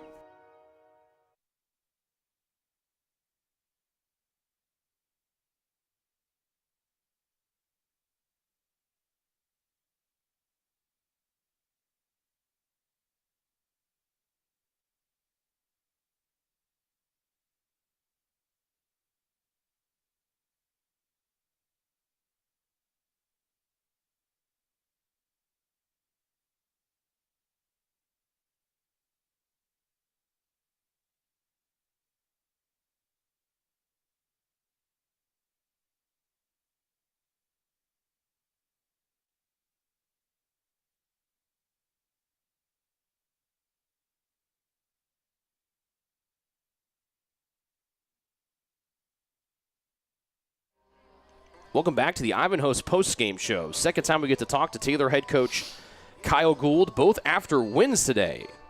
Win earlier today, 6-1, fairly comfortable. Tonight, a thrilling come-from-behind win. You get down 7-2. What is the message in the dugout there as your offense was really stuck in the mud, just couldn't really barrel anything up, and then you finally got to the bullpen, and then it was off to the races after that? Yeah, I think it's, first off, St. Francis starter threw real well today, had good command, and kind of weaved himself in and out of trouble a little bit, but made big pitches. And, we have a couple times get base loaded and don't get much out of it. But, it's like I've told you all year, I feel like our lineup can go 1 through 9. It's not as much, we don't have TJ driving in 100 runs this year, 25 home runs, but I do feel like every day it's contributions from different guys. And so that was big. The other thing I was really proud of is some of the guys who had tough, like Sam Glad had a tough start to the game. He missed a ball at first base. Mm-hmm. Had 2 pretty bad at bats, and then hits a home run off the hitter's eye to tie it. And I'm really proud of his ability to stick with it, and all the guys, to be able to do that. And just the whole day, like we don't need to win to go to the opening round, but these guys want to win. They want to win the tournament, and they want to get after it. And so I'm really happy with that. And of course on the mound, Wes goes down there, and then Gage, gave us some good stuff, and then they kind of got to him, and then Connor Miller just came in and calm the storms, and Jack came in, and they got that one, but man, they beat it into the ground. So I was happy the way we responded. I felt like we kind of gave them the first 3 runs, and I hate that. I told you yesterday I hate it. And so at least those ones off Gage, at least they hit it, mm-hmm. and Gage's stuff was good. And then Jack came in, and they kind of beat that one to the ground. It's like, okay, they get a run, and man, you saw the electric Dalton Swinehart tonight. Well, that's something I told you he was going to bounce back. So. Yeah, well, I mentioned I gave you full credit, but I mean, he went 93 about 3 or 4 times in a row and was just completely unfazed until that third out got recorded, and then he went nuts. And I mean, that's a guy that pitched at Indiana Tech for a couple of years, had, depending on, you'd have to ask him, but arguably his worst outing in a while, and comes back tying a big spot with only a 1-run lead and just shoved it right down. I'll say the same thing last year in the opening round. He got knocked out in the first inning, the biggest start of his life, and then, Was the Point Park game the first time? Yeah, the first one, and Holcomb came in, and then we're kind of figuring out who to start. And I'm like, you know what? We'll just let's just start him and let him go. And I remember telling them, like, hey, man, you didn't transfer from Indiana Tech. You want to pitch in big games. And he went out and threw great that night. And so that's why I told him last night, like, hey, man, you'll bounce back. And told him all day, you got the ninth, you got the ninth, you got the ninth. Like, we believe in you. And he went out, and, like, he's closed out some big Southeastern. He's closed out some big games. And that stuff. You see in this tournament, Rick, like the number of pitchers that are 90-plus or 92-plus in this league is crazy high. Yeah. But 93 isn't always the same, and his stuff can be electric. And you saw that tonight, and, I'm really happy for Dalton. You also mentioned you guys have the best seat in the house to see the crowd, both at the stands in front of us here in the press box on the sides. And the first thing you said when you came up here was how big and how into an electric the crowd was tonight on Saturday. And you could feel it on the Frickle 3 RBI double. They were ready to go nuts if you guys could have driven in some more runs, and then they lost their minds when Glad went deep in the 8th. Yeah, and people love strikeouts and home runs. So, they got a bunch of that late. And St. Francis has a good crowd here as well down that line. But it was an incredible atmosphere for college baseball. I told you I wish we had some drone shots of it, but it was awesome. You could feel it, man. You could feel the people and the energy, and and I'm sitting there thinking, like, man, if we win today, we get to play Monday night at home. It'd be fun and chance to play for a conference championship. So we're excited, and I think the day off tomorrow will be welcomed by us after playing 4 games in 3 days. So we'll just, get a little bit of rest tomorrow. We'll come back Monday and we'll get after it. How much a benefit of it is it with this difference in the format? Because in the past it's been you come out of the losers bracket, you have to win twice, but with the 6-team two double elimination side, you get the day off and just 1 game on Monday. How big is that for you? Yeah, it used to be Friday, Saturday, and then we took Sunday off. Then you went Monday, Tuesday. Man, tournaments are funny things and momentum, and I don't know. I mean, I don't even know who's available to pitch quite yet. But we'll be fine. We'll figure something out. The nice thing too is we'll have a week till the opening round after. So, I could say something like, well, we're not going to throw anybody because we're going to play in the next tournament, but they want to win the tournament. They're not going to let me get away with that. They're going to make me pitch somebody, particularly here at home. Yeah, they want to be good, and they want to win the championship. And so, but what a great game! And St. Francis was very, very good. They had a big win over Iowa, big win over Huntington, and I know they'll play Marion in the winner. The winner of that game gets the second bid, and then we'll just play for the trophy after that. But what a very, very good team. They've had a really good year, but they're physical, man. They swing the bats, and you can see their pitchers are out there, and they're throwing hard too. And so I'm sure they'll welcome the day off as well. And Marion, who played in the play-in games, Marion's played a lot of baseball, so I'm sure they're happy to have a day and then just reset and hope your pitchers can bounce back a little bit. So, but what a great day for Taylor baseball. I mean, we come out of the losers bracket, win 2 games, beat Iowa, beat St. Francis, pick up our 40th win of the year. Like on a 75-degree day with a huge crowd out here. Like you can talk all the time about it means this or it means that, but what a fun day to be a Taylor baseball player today. And I enjoyed watching him. It was a lot of fun. Thanks for those to be a part of it. We'll talk to you Monday. Thanks, Rick. That's the Taylor head coach, Kyle Gould, joining us here on the post-game show. Trojans win 9-8 as they score 7 runs of the last 8 in the ball game tonight. Taylor 40-14 on the year. St. Francis falls to 36-16. Just the second loss for USF in the better part of the last month. They take on Marion at 3 o'clock on Monday. The winner of that game knows they're going to the national tournament because they'll be playing the Trojans that night at 6 o'clock. We'll have both games for you, coming up on Monday at 3 and 6. Special thanks to our producer, Colin Norman. The executive producer of the Trojan Sports Network is Seth Michael. My name is Rick Johnston for our fantastic analyst, Lincoln Reed, who sadly has to go do his real job on Monday, so he can't come back for the fun Monday night. We thank him for his wonderful insight here today. We thank you folks for tuning in to the Crossroads League Baseball Tournament here on the Trojan Sports Network. We will see you Monday at 3 for St. Francis and Marion. The winner goes to the national tournament. They will then try to win the Crossroads League Tournament title later that night against the top seed and the host, Taylor Trojans. Photos being taken down to our left. A selfie with Brendan Frickle and a very interested fan down there. Frickle, a very man of the people, taking photos with all of his fans down to our left. We'll talk to you Monday afternoon and evening here here from the best place to watch baseball in the state of Indiana, Winter Holder Field here in the metropolis that is Upland, Indiana. This has been a presentation of Taylor Baseball on the Trojan Sports Network. Until Monday, good night from Upland, Indiana.